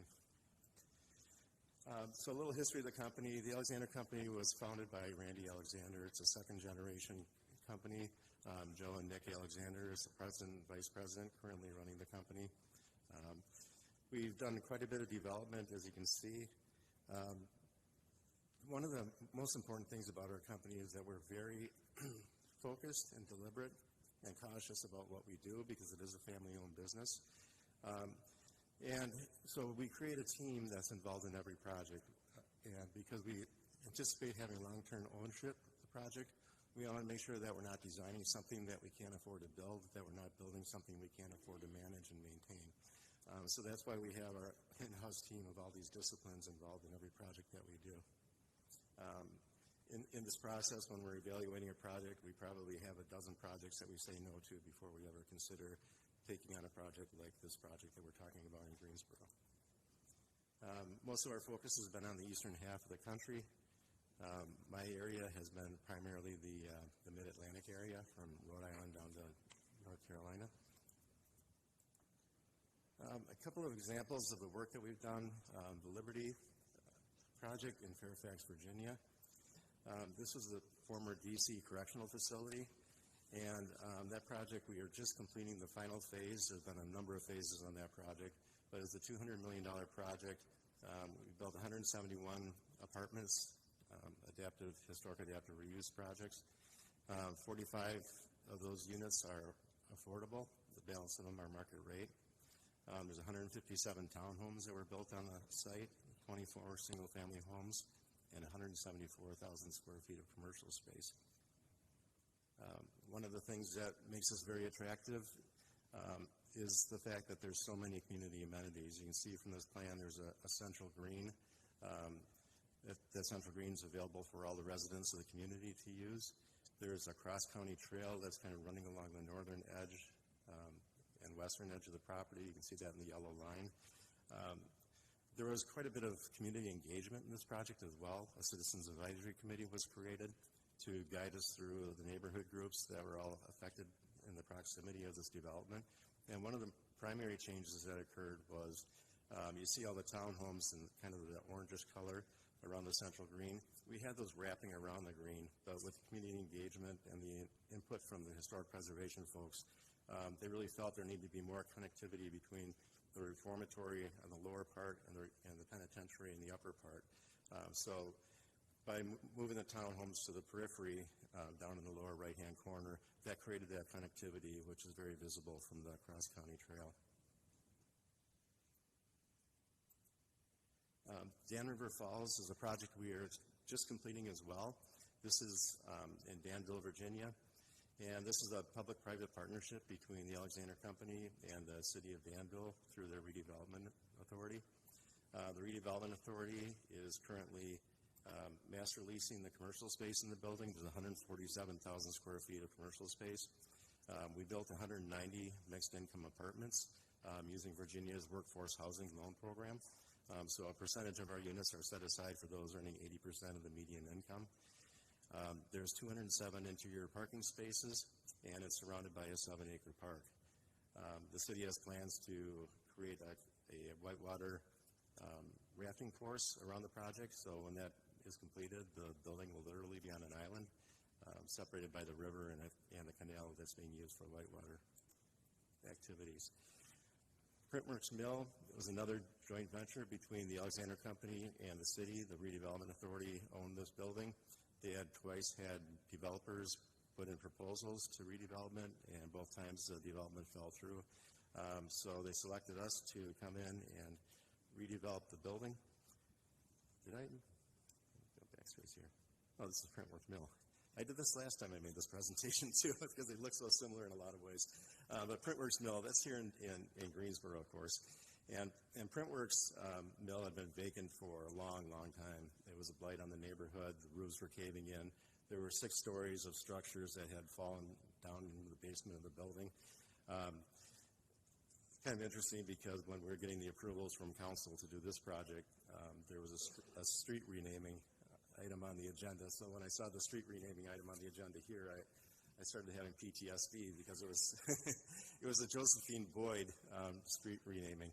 And if you were on council at that time, you know that was a very, very long meeting.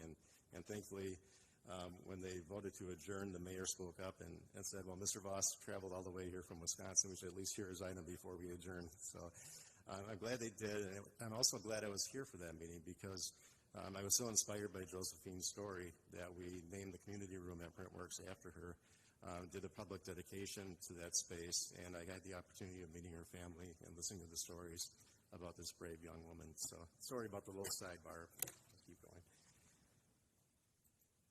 So Printworks Mill is 217 apartments, 74 market rate, and 143 units that are serving 60% of the median income. This was a 4% low-income housing tax credit project, working with NCHFA. And there's 9,000 square feet of commercial space and 80,000 square feet of self-storage. We have about 460 self-storage units in the building. Really an extensive project, but we wanted to make it, again, very amenity-rich for the residents. So we have a swimming pool, interior courtyard, there's fitness centers, community room, just tons of amenities. Now we're on Paragon Mill, which is in Providence, Rhode Island. This project was a redevelopment authority project that I had mentioned previously. We have 101 apartments, 57 market rate, and 44 affordable. This is another 9% low-income housing tax credit project. And there's 3,000 square feet of commercial space in this building. Capital West, I'll run through real quickly. The only reason I'm really showing this is, it's a very substantial project, but this project also included a 998 stalled parking structure that we owned and managed as well. So I just wanted to point that out, that we not only have done multifamily condominiums, apartments, commercial space, self-storage, but we also have done parking as well, so our experience is pretty broad. Breather. Southgate Market, the project that we're talking about today has about 29,000 square feet of future commercial space. That was really sized off of on the Lorton, Virginia project that I showed you, Liberty.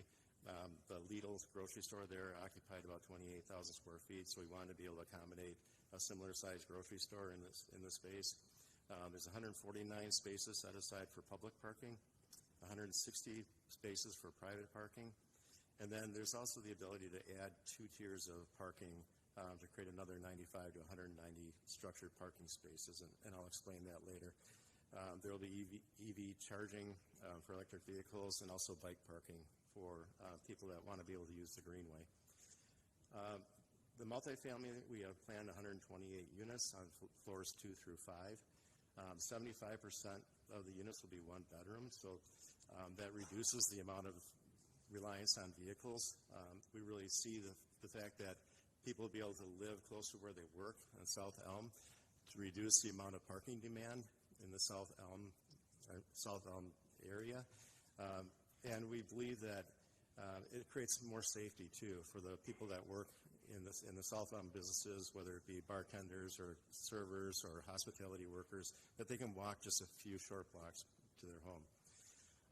There's 2 different scenarios. One is with the 9% low-income housing tax credits, we have a much lower affordable rate. So we've set aside 41.4% of the units at 50 to 70% of the AMI. If we're not successful in securing 9% credits, then we switch the program to a 4% program. The 9% program, the applications are due in January, and in the 4% program, they're due in May. So we'll submit in January. If we're not awarded credits for 9%, then we'll switch to 4%. I think everyone in the rooms here desires that we get the 9% credits because the neighborhood really wants to have more market rate housing, and we'd like to do that as well. So we are really hopeful that we can get the 9% application, go with the lower affordability, and it also reduces the ask from the city. And I believe, Mr. Thurm, you had asked, how are we accounting for it? It's a combination of slightly less of an ask from the city with the 9% program, but also fewer affordable units and more market rate units. The rental rate starts at $738. These are net rents because we have to take out utility allowances, going up to about $2,045 for the 2 bedrooms. We have on-site property management and maintenance, and again, we'll have a lot of amenities with a community room, fitness center, storage units, rooftop patio, and the ever important in today's environment, the pet spa, and hopefully a dog park. It seems like everyone now is having dogs instead of kids, so we have to accommodate them in today's developments. Just to kind of give you a layout of how the project lays out. Sorry about the redundancy. Gate City Boulevard is on your right, so that is north, and the Elm Street is on the bottom, running east, north-south. This is the lower level, and we have parking in the lower level in white. The portion that's in yellow is actually underneath the building itself. We had met with the Greenway folks, and they really wanted more interaction between the building and the Greenway. So what we've agreed to do is push that parking up the page to the west towards the railroad tracks, and that's going to create an amenity space right along South Elm Street that can include perhaps a tot lot, a gazebo, which NCHFA requires, or it could create a dog park as well. But we really want to be able to tie the Greenway to the lobby that you see in that lower left-hand corner of the building. The other change that we're going to make after meeting with some of the folks from Preservation Greensboro is that on the next plan, you see that we have the community room and fitness room in the corner of Gate City Boulevard. It was our intention to activate that corner immediately with our community room and fitness room. But they felt that there wasn't enough emphasis and enough interaction with the street with those uses. So what we've agreed to do is move the community room and fitness room up to the 2nd floor, which I'll show you on a future slide. And we're going to move our leasing office down to that lower left-hand corner so that the leasing office has direct view of those amenity spaces that lead to the Greenway. So we'll have a small retail space on this corner instead, which will help activate the streets and create a more pedestrian and friendly environment. On this plan, you see on the left-hand side, again, the parking that was down at that lower level. That area on the left-hand side also becomes the future trays of parking. So when you look at what's in yellow on this plan, those roughly 150 parking spaces can become a grocery store in the future. We're creating 20-foot high floor-to-floor so that we have enough ample space to put in a grocery store in that space. If a grocer comes, then we can add the tiers of parking to the left-hand side of the site. The upper floors kind of shows how the building wraps around a rooftop patio. So we'll have probably not as much green as shown on here, but there'll be some green roof on that plan. We're going to have to create a dog house, obviously, for mechanicals if a grocery store does come in. But you can see that the fitness center and the community room in light green are on this floor. And then each of the tenants also have storage, so they have places to store their boxes and luggage and things like that. Those are the dark gray areas that you see on the inside corners. Skip that plan. This just shows a kind of a cross-section of what we're looking at with the building. And again, you can see where the future parking deck would be, the surface parking on the left-hand side, the grocery store in the center, and then the residential units up above. As far as the design of the building, we're taking inspirations from the area's industry. Textiles are obviously very big in Greensboro, so we wanted to create kind of a softer building material ensemble. And one of those is by creating a screen on the glazing around the parking. That glazing would be the future glazing for the grocery store. But while it's a parking, we can add a film to the glazing itself to kind of give the image of a loom that's looming jeans. Or we can do it with a fabric itself. And in the lower center part, you see what we're looking at for the actual building material is more of a brushed approach so that it doesn't feel like such a hard surface from the exterior. So the lighter colors are the brushed concrete material that is being used on the facade of the building, and you can see kind of the looming effect of the glazing on the left-hand side. Where you see the two people standing on the corner, that would be the retail space on the corner of South Elm and Gate City Boulevard. And as you move down the site, to the left, you're heading towards the Greenway. and you kind of get a glimpse of the rooftop patio there as well. This is the corner of the southeast corner of the building, so this would be towards the greenway. And this is where the future parking deck would be added if the grocery store did occupy that space. Where you see the number 714, that would be the residential lobby and the leasing office. So that would be looking over this amenity space that we're going to be creating next to the greenway. And this is the elevation from Gate City Boulevard. Again, you've got the future future retail space, grocery store on the right-hand side with the screening, and then on the left-hand side, we'd have a small retail space as well, right on the corner of Gate City Boulevard and South Elm. That's just kind of a close-up of the rooftop deck and that corner, and I believe that's it. That was a mouthful. I'm sorry. Great, thank you. Are there any questions from council? Any discussion? I'd like to hear from the one who signed up to speak on this. Yes, and thank you. Okay, thank you. If we have any questions, we'll get back. Mr. Jason Hicks, if you would like to come up now, please. Mr. Griffin as well. Mr. Hicks signed up.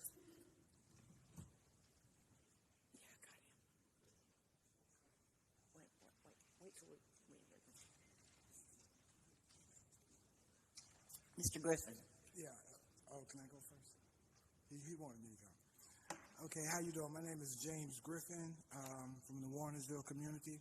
First of all, I'd like to congratulate all of you guys for winning your elections, and I think this is going to be a fabulous city council. First of all, I'd like to thank you for the opportunity to speak this evening on behalf of the Warnersville Community Coalition. Warnersville is the first planned community, period, in the city of Greensboro. It's also the first African-American community in the city of Greensboro. It was also the first heritage community approved by the city council in the city of Greensboro. So we're very proud of that, and we're very proud of what we're doing here. We support the decision made by the Redevelopment Commission to award initial phase to the Alexander Group for the construction of affordable marketplace, housing, and future grocery store. For years, this home has been an area where properties were sold and was reduced significantly in prices, and properties remained abandoned for decades. However, we realize that this is just the beginning.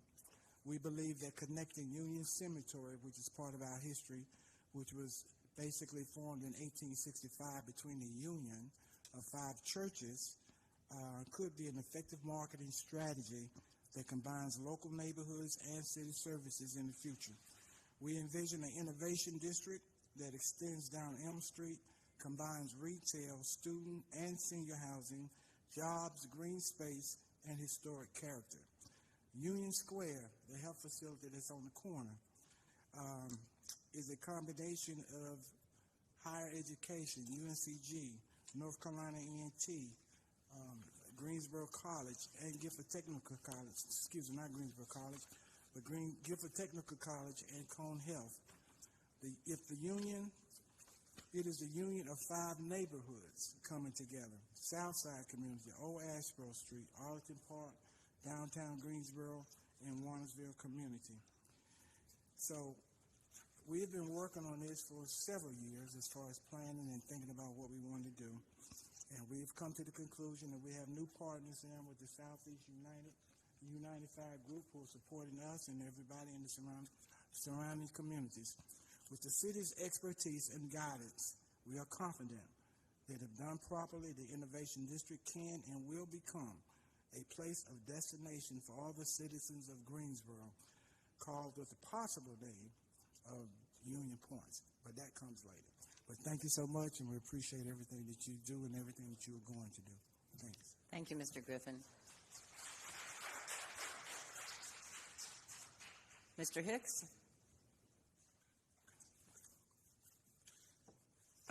Good evening, y'all.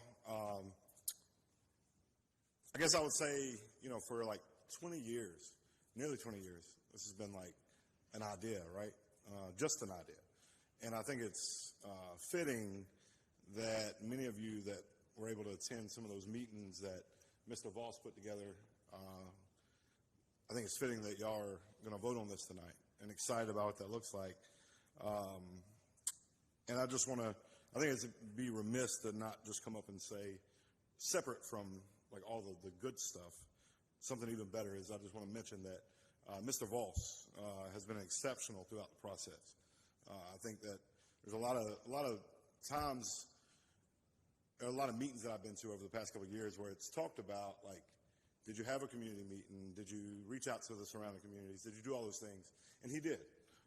So, I think that I just want to point out that, he was responsive and, really willing to openly communicate with the community.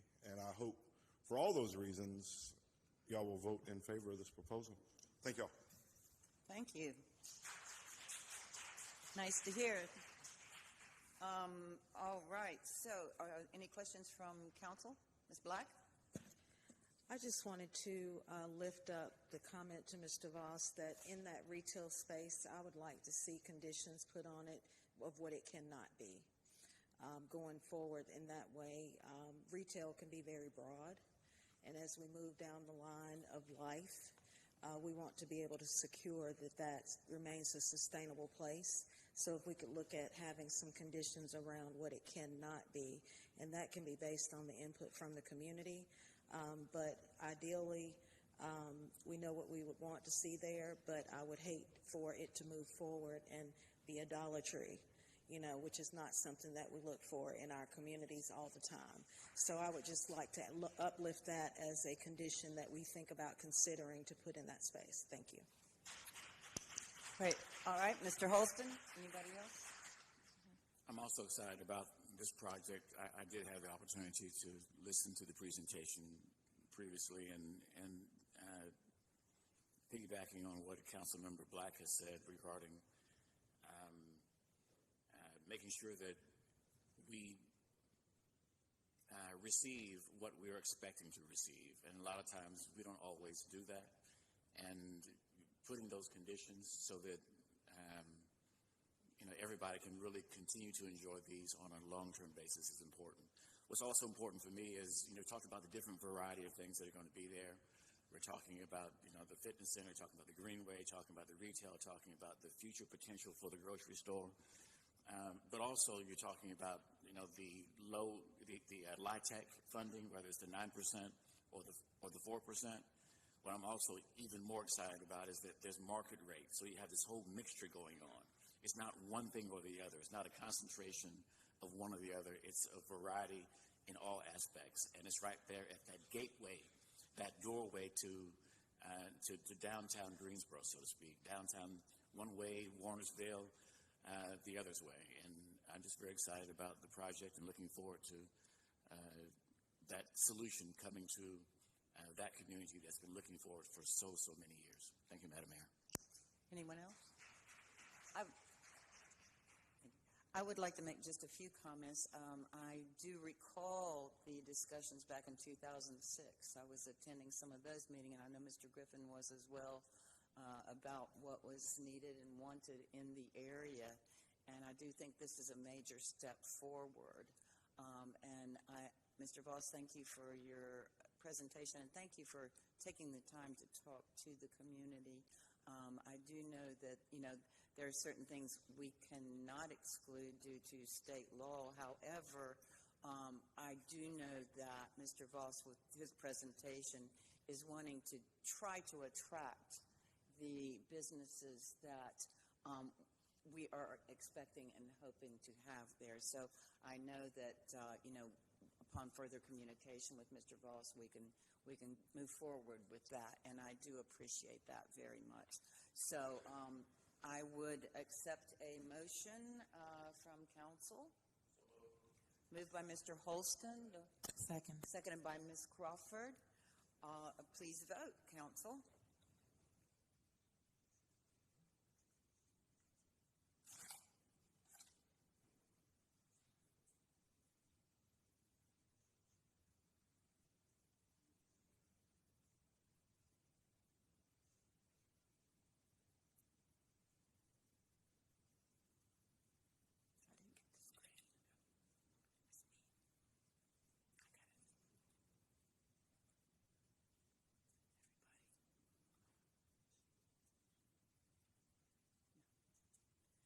And that carries 9-0.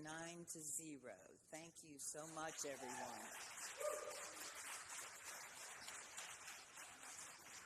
All right, so I'm going to go at the pleasure of council. I would personally like to take a small break, about 10 minutes, but I would like to come back very promptly if that's the pleasure of council.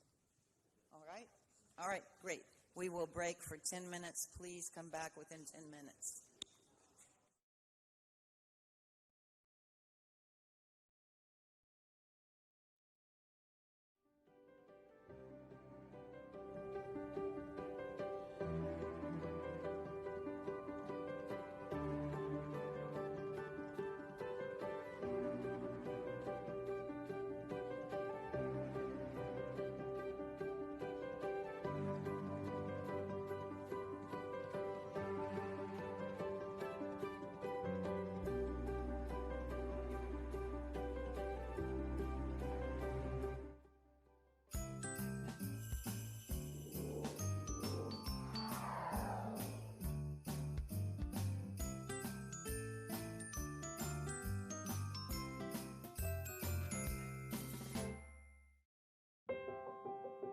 The holiday season is here, and so is GTN's annual holiday guide. In honor of the word of the year, we're going to give you 7 ways to enjoy the holiday season in Greensboro.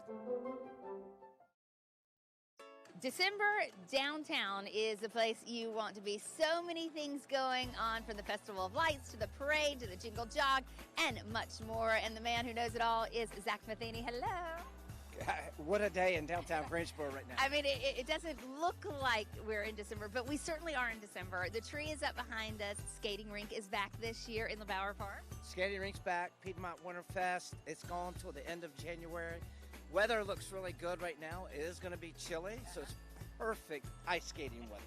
That helps the ice skating rink when we have a little bit cooler temperatures out there for sure. What about the big man himself, Santa? Is he going to make some visits? Santa is making an appearance throughout December, and you can visit downtowngreensboro.org to check out his schedule to see where he's going to be. All right, no, tell me about Food Lion's Holiday Lane. What is that? That is, Food Lion made their big announcement, and so they really want to make their push out there. And so Food Lion is activating the park. And they're going to have some great things to give away and just bring some excitement more to the Piedmont Winterfest, which is the ice rink. Coming in the middle of December, and of course events happening all along downtown. If you're not coming downtown for a specific event, what's the best way to really get a good feel of downtown during the holiday season and enjoy it? Honestly, what I love seeing is people just grabbing a hot cocoa or coffee. You can even stroll with an adult beverage and just check out the windows, as you mentioned, the holiday decorations. And I bet you'll see something you didn't know was downtown. And little things like Little St. Nick's, which is taking over Little Brother Brewing. Things that are always new. So just come and stroll. We're going to definitely do it. Downtown in December, downtown Greensboro. Find out all about it by going to downtowngreensboro.org. Take a walk in the Winter Wonder Lights at the Greensboro Science Center. It's a fun thing to do with the family this holiday season. Becca, what is new at Winter Wonder Lights this year? Well, welcome to our 6th annual Winter Wonder Lights. Brand new for this year, handmade Chinese-style lanterns. Behind us, we've got one of them. We've got an iguana. We also have a green-winged macaw and a clouded leopard. So these are all animals that are going to call our rainforest biodome home. Yeah, and if you notice it's a little foggy, that's why. We're getting that rainforest feel right now. The ambiance of the rainforest.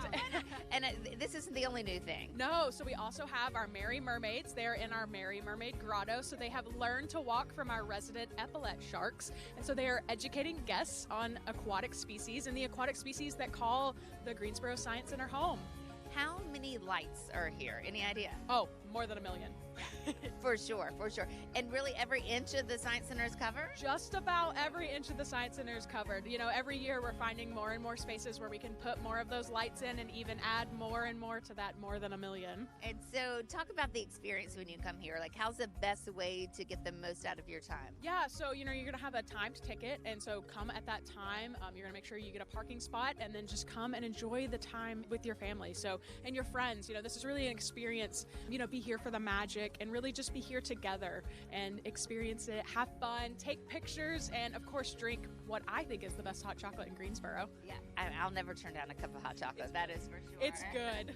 Do you have a favorite spot here at the Science Center during Winter Wonderlights? Yeah, I think one of my favorite spots is also our guest favorite spots. So I absolutely love our tunnel. I think there's something so magical about Marshmallow World, and it's a great place to take a good family photo. I love it. And is there also some ice skating this year? Ice skating, yes. Of course, here at the Science Center, we pull a little magic out of our hats. So we do have snow, and we also have ice skating. So we have sock skating inside where our big fountains are, and you can see 3 places where there's snow down in our zoo. Any other special events we should have on our radar during the holiday season here at the Science Center? Well, there will be a very jolly man coming to the Science Center. I wonder. So you might want to see if I'm on his nice list. Oh, very good. You'll have to check in with him and see if you're on his naughty or nice list. I think you're on the nice list. Okay, good. Thank you. I appreciate it. Well, we'll look forward to seeing Santa. And again, how long can we visit? I mean, how long is this open? Yeah, so this is open now until January 4th. To get a full schedule of events and to grab those tickets, head to greensboroscience.org. No holiday shopping trip is complete without a stop at Toys & Co. And Mark Holcomb has been doing this for a lot of years, showing us the hot toys. Hi, how are you? I'm doing great. Thanks for being here. Happy holidays. All right, let's talk. Let's start with the little ones as we do. With the youngest ones, one of our best sellers and favorites is the Spin Again. It's your classic stacking toy with a twist. It's threaded so that as the rings go on and as they come off, they spin. I'm making a mess here. Then as you put them back on, they spin down. So it has a cause and effect kind of aspect to it, which keeps kids engaged. Love it, love it. And then our best seller of all time for the young ones, for the 1-year-olds, is the Fun Time Tractor right here. It's sort of a puzzle in the back where the right animals in the right place make the corresponding sounds. Old MacDonald sings his own little song. The horn works. What's really cool is when you press the smokestack, it takes off across the floor. Oh, I love it. So it's probably 30 years that's been around, so it's one of our favorites. One of our newer things and one of our most exciting is the Explore and Learn Magic Cube from Hoppe. It's a German company. Every side has a different activity on it, including the top, as well as an interactive sound-making piano that's also a synthesizer. So it makes nature sounds, it makes vehicle sounds, etc. So with the bead maze, a lot going on here. This year, too, it's Carole, which is a French doll company. It's their 45th anniversary. I think we've been carrying Carole for the full 45 years. And These are really popular. Well, a lot of people are getting back to basic play with wooden blocks, wooden train sets, dolls, kitchen play, that sort of thing. So we thought we'd feature Carole, some of the most durable, sweetest play dolls that are out there. Very sweet. Yes, my daughters had them as well. We're also excited about this vending machine from Melissa and Doug. It's just like any other vending machine. It takes coins, but once you put the coins in, you can press based on the color, and it dispenses your item at the bottom, just like a regular vending machine. Oh, so fun. And you can load whatever you want to from the back of it. Really fun. Hook Rally. It's a new game from Fat Brain Toys. It's the old hook and ring game where you're trying to get the rings on the hooks. I'm terrible at this game, Mark. But it's that's why you're not on the other side doing it. So you're trying to be the first one to get 3. So it's head-to-head. And it's harder because the target moves. Yeah, they do move. I'm trying to at least hook one. Oh, anyway, that's been a really good seller for us, too. And then the claw game here. It's a kid's version of the classic claw game. So it works just like the real thing. Unlike the real thing, you actually can win things. You actually can win. I don't think I ever have on the full size. So what do we have here? A really popular license this year is Formula One. A lot of people are following. I think there's a Netflix show on it, following on the weekends when they race. But a lot of our companies are doing something Formula One. Hot Wheels has a couple of brand new sets that look really cool. We have some really nice remote control Formula One cars. Lego also doing Formula One, and even for the youngest kids, Duplo has their own little Formula One set. Oh, those are super cute. All right, one more stop over here. Virtual reality kits. This was new a couple of years ago, and they've really expanded into some new subject matter. What this is you get a viewer, a book with full color content.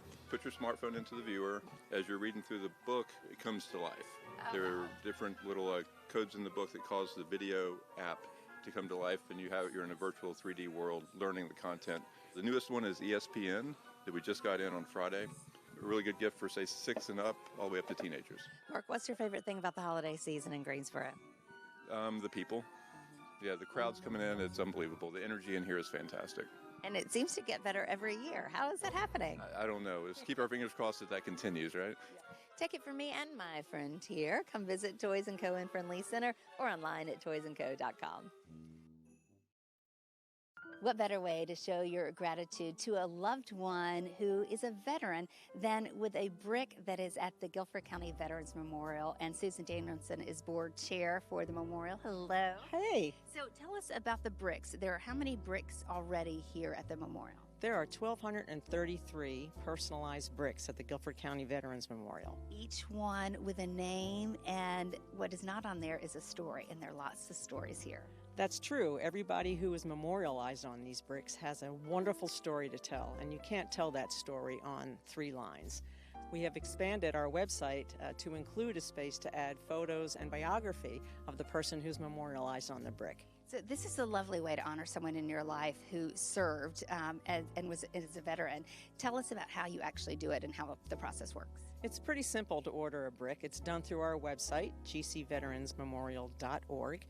Each brick costs $250. That is tax deductible because we are a nonprofit. We review the submissions to make sure that what's on the order form is going to look great on the brick. We ensure that the brick has been paid for, and then we send it out for the brick to be made. And about 2 months after the brick is ordered, our great friends at Parks and Rec will emplace the brick. Then I photograph the brick, I catalog it, and I place it on the website so that you can search for your brick through the searchable database. And you can come to the memorial and actually see it in person. That's the best way to find out about the brick and to see your brick, is to come in person. And every brick has an incredible story behind it, so we really want to get those stories out there. There are so many veterans in Guilford County who need to be honored, who need to have their legacy commemorated. A brick is a great way to do that. It certainly is, Susan. Thank you. The website is gcveteransmemorial.org. You can order a brick today. It's true, we're all going to spend a little extra time in the kitchen during the holiday season, and maybe you need an extra ingredient or maybe something to help you get that dish just the way you want it. Well, you probably want to come to the Extra Ingredient. Been here for 40 years in Greensboro. I know, it's amazing. It's gone very fast, believe it or not. You and your wife started this? We Why? started it back in 1985 because we love it. We love to entertain. We love to help people entertain. I think that everybody gathering around the table is such a great thing. It brings communities together, brings families together. We can all usually agree we like to eat. So it's a fun business. What else can I say? Well, describe the store. I mean, obviously things for the kitchen and the dining room. But cooking and entertaining. It's just we're all about cooking and entertaining at home. So we do appeal to professional chefs, but not real. We're looking for that home person, but not just chefs, just people who like to entertain. And I think, it's just a happy place. Atmosphere is very important to Martha and I. We really like we kind of consider it like we're almost at a party when we come in. I love that. And people come to buy gifts, but they're also buying things to fill out their own kitchen. Oh, yes. And a lot of the things we sell, the best on the market. I mean, we feel like we're almost a sieve. So there's so much information out there about kitchenware and people reviews and what's new and all that. Martha and I have worked in this business for over 40 years, so we have done a lot of that research for you. So we feel like, we can kind of help guide you to what's good for you. Well, and I know people count on you for that. And just standing by the counter, I saw people buying things to, carve the holiday turkey. And then, and the people. So they said, well, do you need... I think your wife already got those scallop plates. Which are they? Maybe you want these plates instead. Well, Greensboro is such a welcoming, great community. Being here 40 years, we've really enjoyed getting to know our customers, and that's what it's all about. I mean, it really is like I said, almost a party, and we do try to keep up to help people. If you had to name one item that people come in most for, or maybe category of item, what might it be? Well, coffee is a tremendous part of our business. I had a tremendous event with our automatic coffee machines and learning about espresso and cappuccino, which is very much on on topic right now. I think people are very interested, but lots of strong categories. Cookware, of course. There's so much about cookware out there, what's good, what's not, cutlery. I mean, we cover the whole gamut. You see it all every day. That's right. Art, congratulations on 40 years and happy holidays to you. Same to you. I hope everybody has a wonderful holidays and Happy New Year. Yes, indeed. The Extra Ingredient. Come visit them in Friendly Center. They've been here for 40 years. They are the experts in all things entertaining. If you need something for your kitchen, for your celebration, or you just feel like you need a little party in your day, come visit them right here in Friendly Center. All right, welcome back from our recess. We will move on to item I-2, resolution to authorize contract amendment in the estimated amount of $3,836,448 with United Healthcare Services Incorporated for the 2026 stop loss policy. Is there a presentation from anyone? Mr. City Manager? We do not have a presentation. We'll entertain questions and provide feedback if needed. Great. Does anyone have any questions? Move the item. Moved by Mrs. Sturm. Seconded by Ms. Roth. Council, please vote.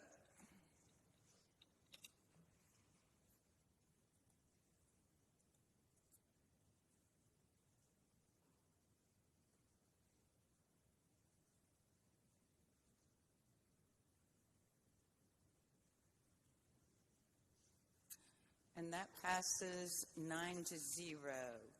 Moving on to item I-3, resolution approving bid in the amount of $3,105,000 and authorizing execution of contract 2025-0460 with Barr Construction Company, Inc. for the GSO Complex Special Events Center Building Renovations Project. Are there any questions from council? Has everyone had a chance to review? Hearing none, I would accept a motion. Moved by Mr. Holston. Do I hear a second? Seconded by Mr. Marshall. Council, please vote.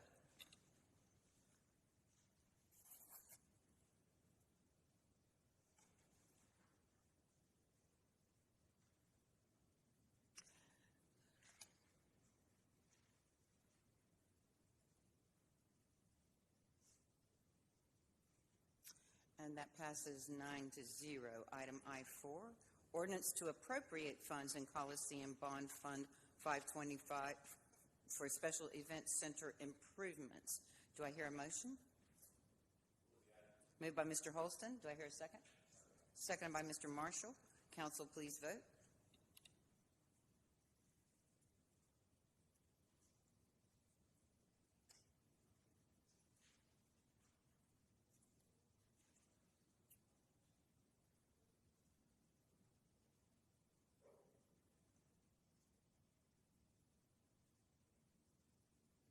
All right, and that passes 9-0.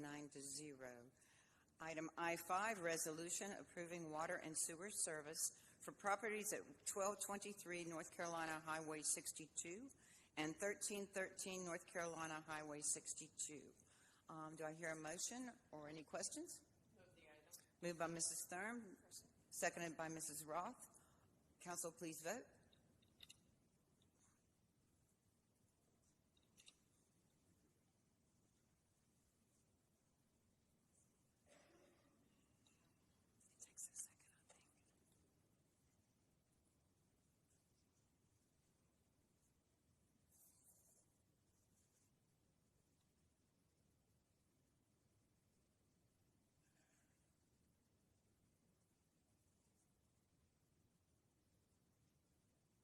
And that passes 9-0. Item I-6, ordinance to appropriate funding for genset purchases in the amount of $3,235,900 for the T.Z. Osborne Water Reclamation Facility. Are there any questions on this item? Mr. Borchers is here if we need him. Hearing no questions, I would entertain a motion. Moved by Mrs. Roth, second. Seconded by Mr. Allen. Council, please vote.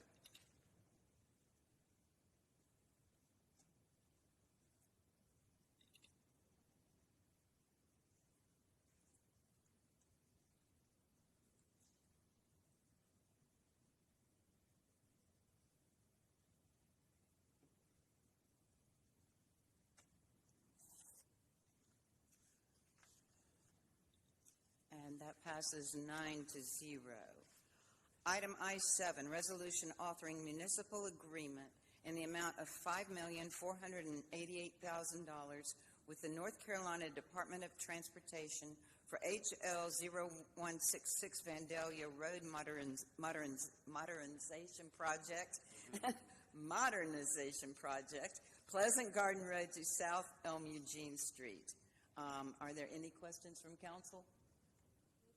Moved by Ms. Black, seconded by Mr. Holston. Council, please vote.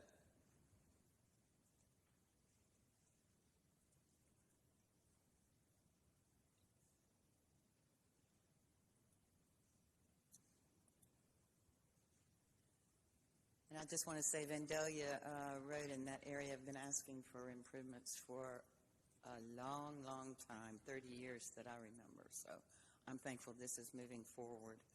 All right, so item I-8, ordinance in the amount of $5,488,000 establishing the budget for the municipal agreement with the North Carolina Department of Transportation for HL 0166 Vandalia Road Modernization Project, Pleasant Garden Road to South Elm Eugene Street. Do I hear a motion? Moved by Ms. Black, seconded by Ms. Crawford. Council, please vote.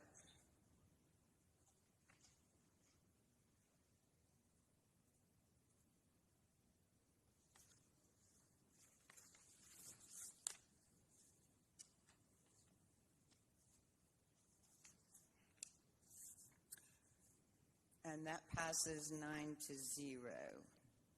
All right, moving on. Item I-9, resolution authorizing municipal agreement in the amount of $1,555,247 with the North Carolina Department of Transportation for BL 0170 general sidewalk improvements at Nealtown, Martin, and Spry Streets. Do I hear a motion or then any questions? Moved by Mr. Allen, seconded by Ms. Parker. Council, please vote.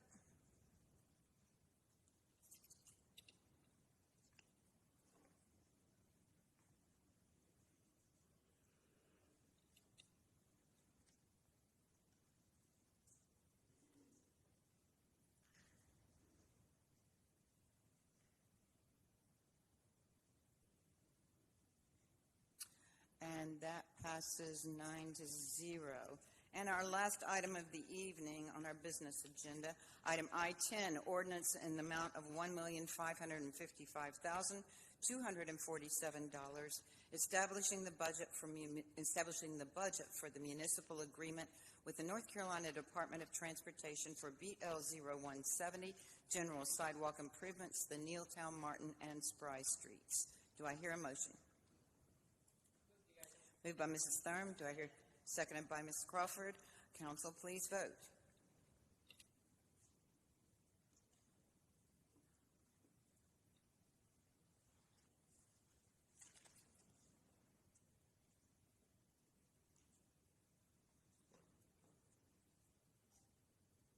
And that passes 9-0. I do want to say that the Nealtown, Martin, and Spry Street areas have been waiting for a long time as well. So this is, I think everyone can see how, the background on all of these things has taken years and years and years, and now we are reaping the fruits of that hard work. So thank you all very much. Great first meeting, new council. So now, does anyone have any board or commission appointments? All right, I see Ms. Thurm and Mr. Holton. Go ahead, Ms. Thurm. I'd like to make two reappointments. Pamela Turner on the Redevelopment Commission. I'd like to reappoint her for her second term. All right, do I hear a second? Second by Ms. Roth. All in favor, please say aye. Aye. All right. And reappointing Connor Baker for the Community Sustainability Council for his second term. All right, do I hear a second? Second by Ms. Roth. All in favor, please say aye. Aye. Aye, and those pass unanimously. Thank you, Mrs. Thurm. All right, who else had some? Go ahead, Ms. Parker. I'm bringing Jamila Pender back. I would love to appoint her to the Library Board of Trustees. I will second that. I think I'll let Mrs. Thurm second that. That's All right. right. All in favor, please say aye. All right. That passes unanimously. Anyone else? Anyone else? I do have a removal I need to make the council aware of, and it's someone I've been trying to talk to for over a month. I am removing Franklin D. Scott from the Minimum Housing Standards Commission for cause. If you, I would like to remove him for, and I did watch the tape, disrespect of the client and violating the codes in 2 sections of the handbook. So I would like a second on that, if at all possible. Seconded by Mrs. Thurm. All in favor, please say aye. I believe that's unanimous. Any opposed? I can. Okay, and I don't mind, attorney, is it okay if I express? Okay, thank you. There was a video of the Minimum Housing Standards Commission, and in the handbooks, let me see if I can pull up the email I just sent. My iPad is not going to work now. So in the video, and I would assume if council wished to see it at some point, they could. Yep. In it, he expressed to staff in a very disrespectful tone that he demanded that he do what they say, and that the staff had to leave if they did not like what he asked them to do. So that is the crux of it. Specifically, there were some things said that, we take a code of ethics to not mistreat staff, basically, and so do the commissioners when they get the handbook. So on page 7 of the Board and Commission handbook, I was the one who appointed him, and that is why it is me. It's not because I'm mayor. On page 7 of the Board and Commission handbook, it specifically states, conduct or action which creates an offensive or hostile environment is prohibited and will be grounds for immediate removal. It says approval, but immediate removal. Also, section 2-140 states, in addition, the city council may remove a member for any other cause. And I did state in there his treatment of staff was uncalled for and inappropriate, and this is not the first time. And anyone, if that helps a little bit. Okay. All right. And I did have unanimous, I believe. Was anyone in opposition? Hearing none, that passes. And he is removed. We will ask the alternate to stand in tomorrow, and then I will appoint somebody by the end of January. Thank you. All right. So I would like to know council comments, and we will start down the row. I'm going to start with Ms. Parker.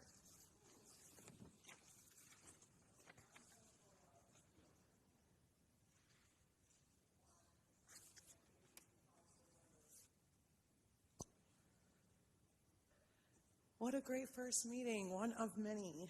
I'm grateful for this opportunity to sit in one of the best seats in the House. This is a time that I hope to listen and learn and connect. And right now, like just coming off of this campaign trail, we're still building those relationships. And I haven't been able to determine yet the ways in which basically what I'm saying is I go into a do not disturb December usually on my social medias, but I can't do that anymore since getting elected. So I've grown a little bit quiet, but I do miss communicating more regularly. So I'm planning on working with the communications department.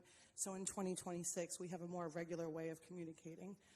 So yes, I wanted to say that. So in the next coming weeks, because I don't have a regular newsletter going out, I'm going to be meeting with city department leaders and city leaders, and I welcome your invitation to attend events, to meet with you all, and to learn and listen from the community. So please don't hesitate to reach out, even if I haven't been able to send my regular emails. I'll start doing that in the beginning of the year again, and then after the holidays, I'll resume coffee with a councilwoman every Monday and at a District 3 coffee shop. So please email me a good place that we can meet up and still speak as community. And in the meantime, I also wanted to invite the city to our citywide Kwanzaa Collective by the Greensboro.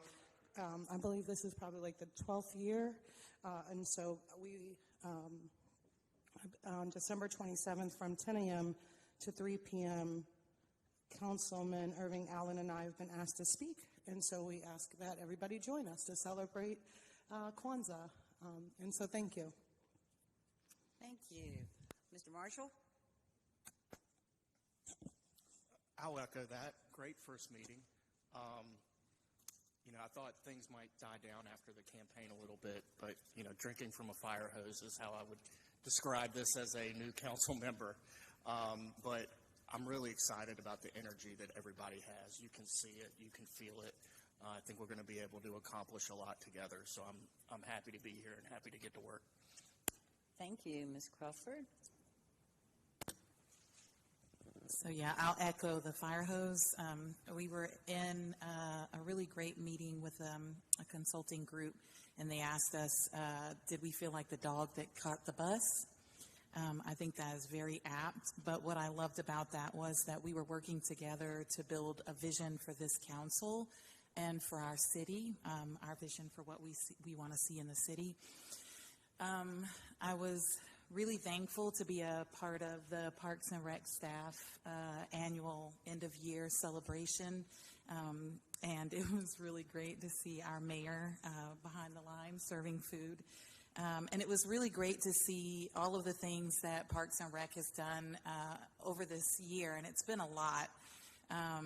And just reminding me just how amazing our staff is. And I can say from the staff that I've met in the legislative portion, period, the staff has been really helpful and very supportive in us catching up and learning how to make revisions to ordinances, especially thinking about what happened today with the district and making sure that these kinds of things don't happen again in the future.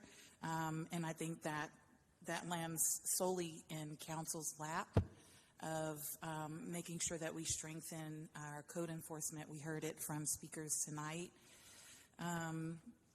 I'm really glad that we were able to approve the development by the Alexander Company there on Gate City in South Elm and Eugene. That has been a long conversation. We have tussled over a grocery store. I am happy with what has been settled on for this lot. And I think that it is movement in the right direction for this part of District 2. And I hope that we are able to build more developments along the same lines, which are mixed income. They're beautiful. They're mixed use. And you won't be able to tell the difference between people who are paying 60% AMI and those who are paying full rate. And I think that's how it should be, the dignity. And I do commit to the promise that I made. I will be bothering staff yet again to see if we can go ahead and pull together a town hall for District 2 and maybe together with District 1 so that we can begin to hear from the community as we look at ways to make things better for our residents overall for East Greensboro. So yeah, I think that's more than enough for first night comments. Thank you. Ms. Roth?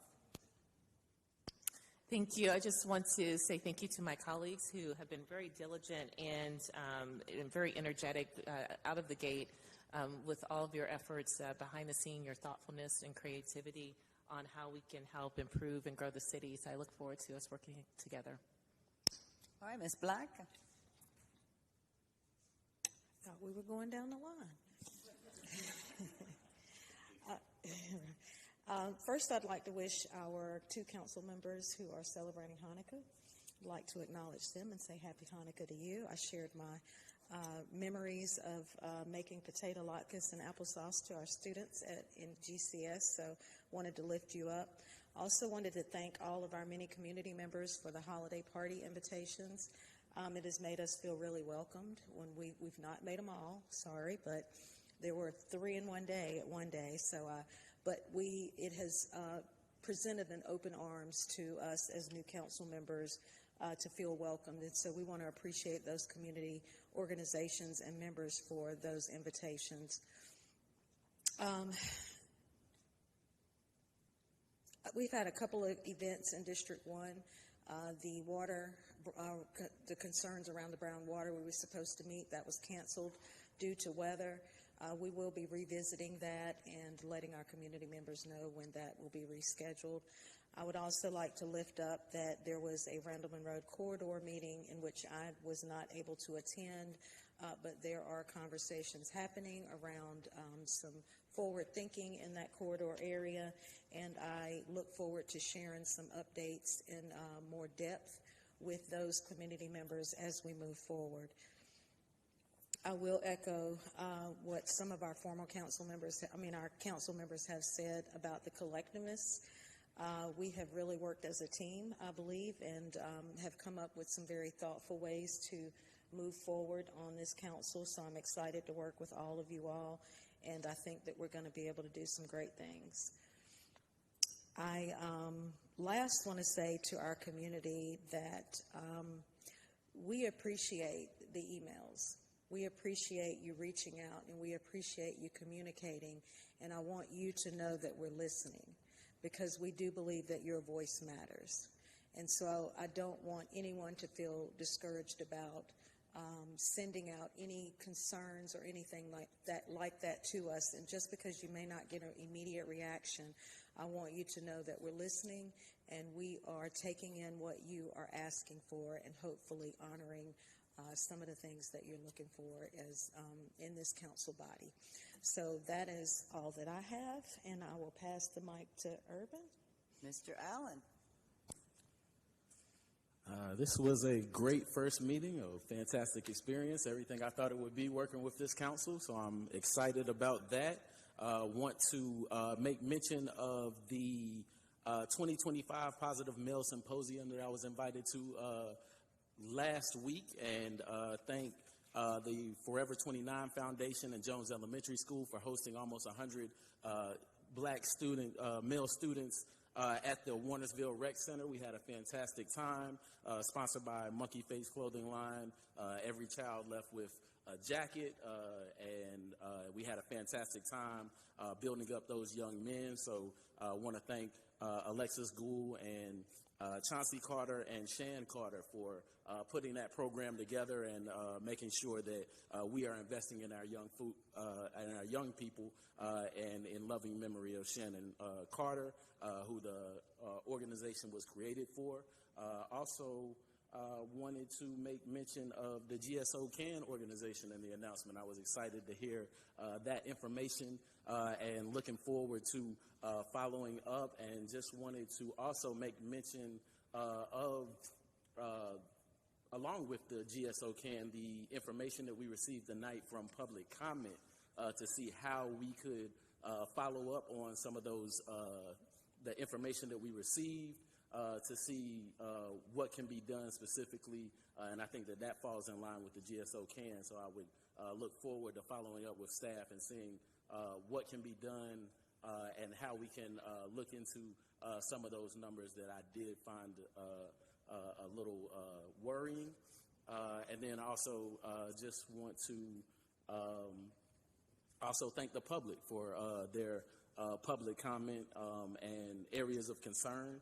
We wouldn't have the guidance and the information that we do have to make decisions without the input of the public. So standing on the back of Councilmember Black, I'd like to thank everyone for their public comment and concern. All right, Mr. Holton. Thank you, Madam Mayor. I want to say I'm going to echo the comments that you've already heard, but I really have enjoyed the synergy of this new council. There are lots of ideas and initiatives that are underway that you'll be seeing the fruits of the labor in the near future. Just excited about working with each and every one of our new members and, of course, our seasoned members also, Tammy. And Mary Kay, and also Madam Mayor. Next is I had the opportunity to share in the 134th anniversary of New Light Missionary Baptist Church recently, who also celebrated their pastor's 50th anniversary, Reverend Curtis Brown. Just this past Sunday was at the Collins Grove United Methodist Church, where they celebrated their 150th anniversary, led by the Reverend Dr. Carl Manuel Jr. And those were two wonderful events, and Madam Mayor joined me, and I joined her at the Collins Grove, and that was a great time. Next is, there was some conversation today from our community members about the goings-on at the district down at 830 West Market Street. I know that there are approximately 245 units there. Those that were being occupied, there are about 180 that were occupied. And I was there just before this council meeting, and somebody mentioned the portion about the communication of it all. I'm not here to point fingers, just simply to say that those residents were literally standing in the lobby and didn't know what to do because things happened so very quickly with them. They are in need, and there are several resources reaching out to them to help them. We just need to make sure that we lift them up. I know there are several organizations, Red Cross, those who are students of universities. There are some representatives from the universities there who have placed them, and they're assisting there, but there's still others who, at this point in time, well, at the point in time when I was there, they were probably at work and probably didn't even know that their location was in the situation that it was in. So we're going to be continuing to work with them over the next few days, partnerships with the city to help get them housed. The one fortunate part we have is that it wasn't as cold. It's not as cold tonight as it was last night, but it's still cold. And we're going to have to make sure that we stay with them and continue to provide them some resources. And next, on Sunday, Greensboro lost a legend, Mike Boston of Boston's House of Jazz. He passed, and his services are this coming Saturday. I know Madam Mayor and I plan to be there. Mike was a strong businessman, a strong philanthropist, and he was a good friend of mine, and he will be missed. And I know that his family, Anita and Big Mike and Clarence and Aisha, we love you, and we're here to support you. Yeah, and the city loves you, because I got to say it, because Mike Boston would always say, I'm Mike Boston, and I own this liquor house. We all knew it, we all loved it, and we still love it. And after that, I'll say happy holidays and Merry Christmas and Happy Kwanzaa and Happy Hanukkah to all in our community. We love you. Thank you. Mrs. Thurm? Yes, I have several things to talk about, but the first item that I want to talk about is something that I've mentioned to, I think, all of you, either written or by phone in the past several days. We currently have an allocation or a set-aside in our budget for Triad Local First to support our small business community. Unfortunately, that organization is closed up and defunct. I would like to propose to council that we direct staff or request staff to enter into a support agreement with SCORE. SCORE is a very well-known organization. Just the past year, they've helped over 170 businesses in Greensboro, small businesses in Greensboro, 48 new businesses. They've mentored over 250 people. They have lost all their federal funding for the upcoming year was pulled under the federal changes. And so they are requesting $22,000 allotment or an agreement. I'd like to propose that we ask staff to enter into agreement to repurpose the money from Triad Local First, which supported small businesses, to SCORE, which also supports small businesses. I'm not sure what exactly you need from us, Mr. Manager or Assistant Manager, at this point, or just whether a verbal, we'd all like you to do that, is okay, or how do we go about this? Yeah, that works. Yeah, I think We'll discuss it and we'll provide. Yeah, that works. Consensus of council, because the monies that were there before, that business has gone defunct, and we're trying to find something very similar that helps small business. So I don't think we need anything other than a consensus of council. Do we have consensus? Yes. I think everybody is pretty much on board with that. Okay, thank you very much. I appreciate that. I would like to ask that, based on the comments tonight about Access Greensboro and the challenges they're having, if we could get a comprehensive report of what's going on there, and are there problems, are there staffing challenges, just an update to kind of summarize the status of what's happening with Access Greensboro. I know that's a really tough service. I know firsthand because my husband is a driver for a similar service, helping seniors and others that can't navigate by themselves and need additional transportation. And I know it's a challenging environment to work in, and everything's constantly changing. So if we could just get an update of kind of where we are on that, I would appreciate that.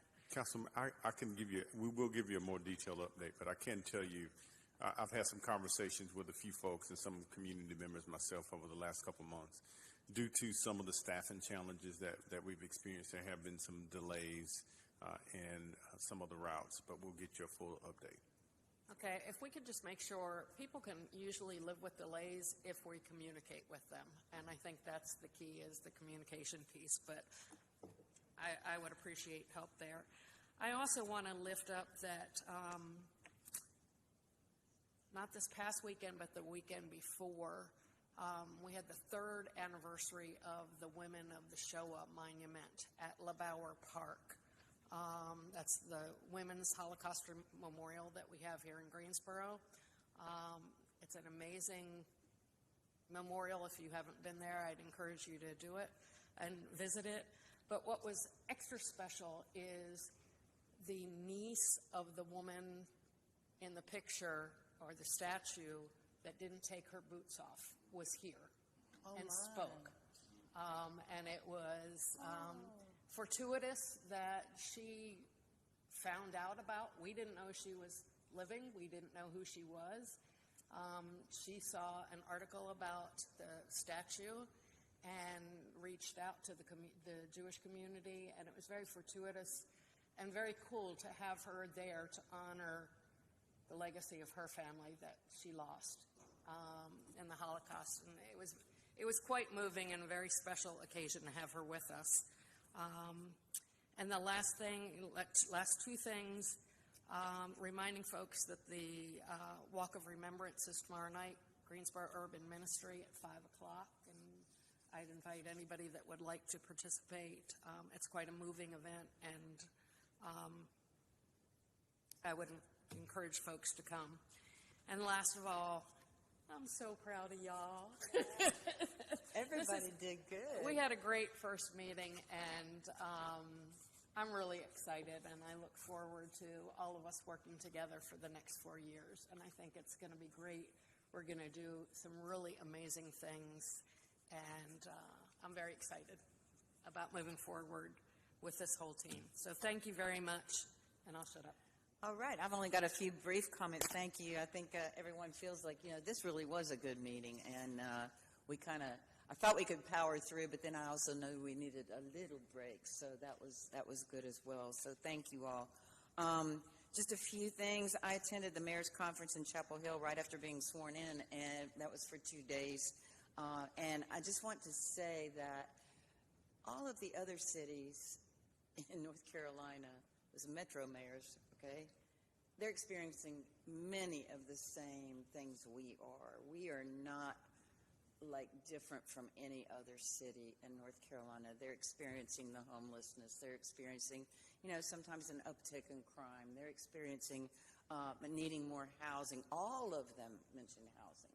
So I just want everyone to, we've got a lot of challenges we are going to address, but I don't want us to feel like we're the only ones experiencing it. It was actually very moving for me to know that other people were experiencing something similar, and we're going to have more meetings to put all of our heads together here, and then we're going to have meetings with I'm going to have meetings with the other mayors to see what people have done, what works, what doesn't work, all of those things. So just want to make everybody feel secure in that things are moving forward.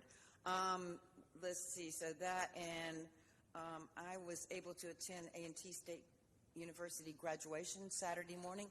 2 of the young ladies I mentor in my Kiwanis service organization graduated, and it was really thrilling. 2,000 graduates, y'all. 2,000. And every single name was spoken out. But let me tell you how they did it. It was AI generated. So the students had a card, and it had a QR code on it, and as they came up, the QR code was scanned with the proper pronunciation of their name.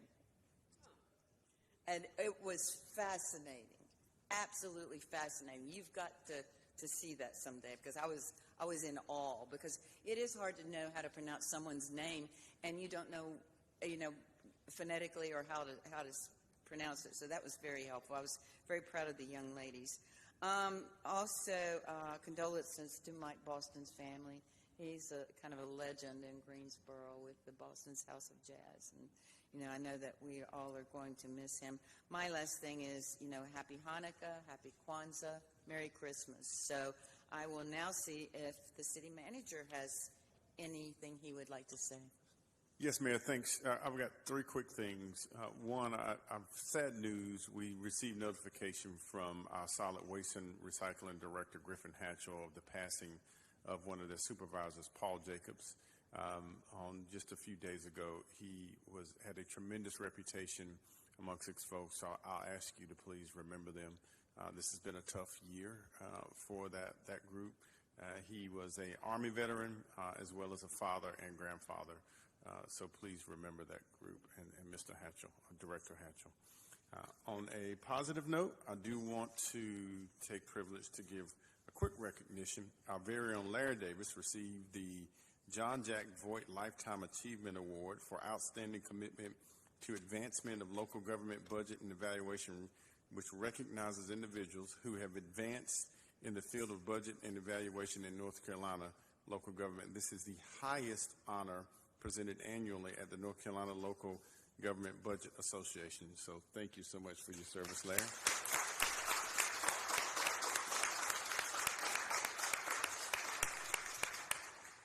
And right on cue, I do want to take, today's kind of I'm a little bit conflicted, because you hate to see a day like today when you have challenges like we saw at the location on Market Street. But as a city manager, it does warm my heart to see the folks that step up and do the work. I'm receiving updates. You are receiving updates. You're probably seeing ACM Harold dashing back and forth. She ran in, leaving the location. ACM McCrae is working with her folks. It is really an amazing thing to see our folks when they step in to really help folks that are in need. I know you're going to get a few updates, and thank you, Mr. Holston, for the context you provided as well. it makes me proud that we have a community that does not want to see folks that are just left out in the cold.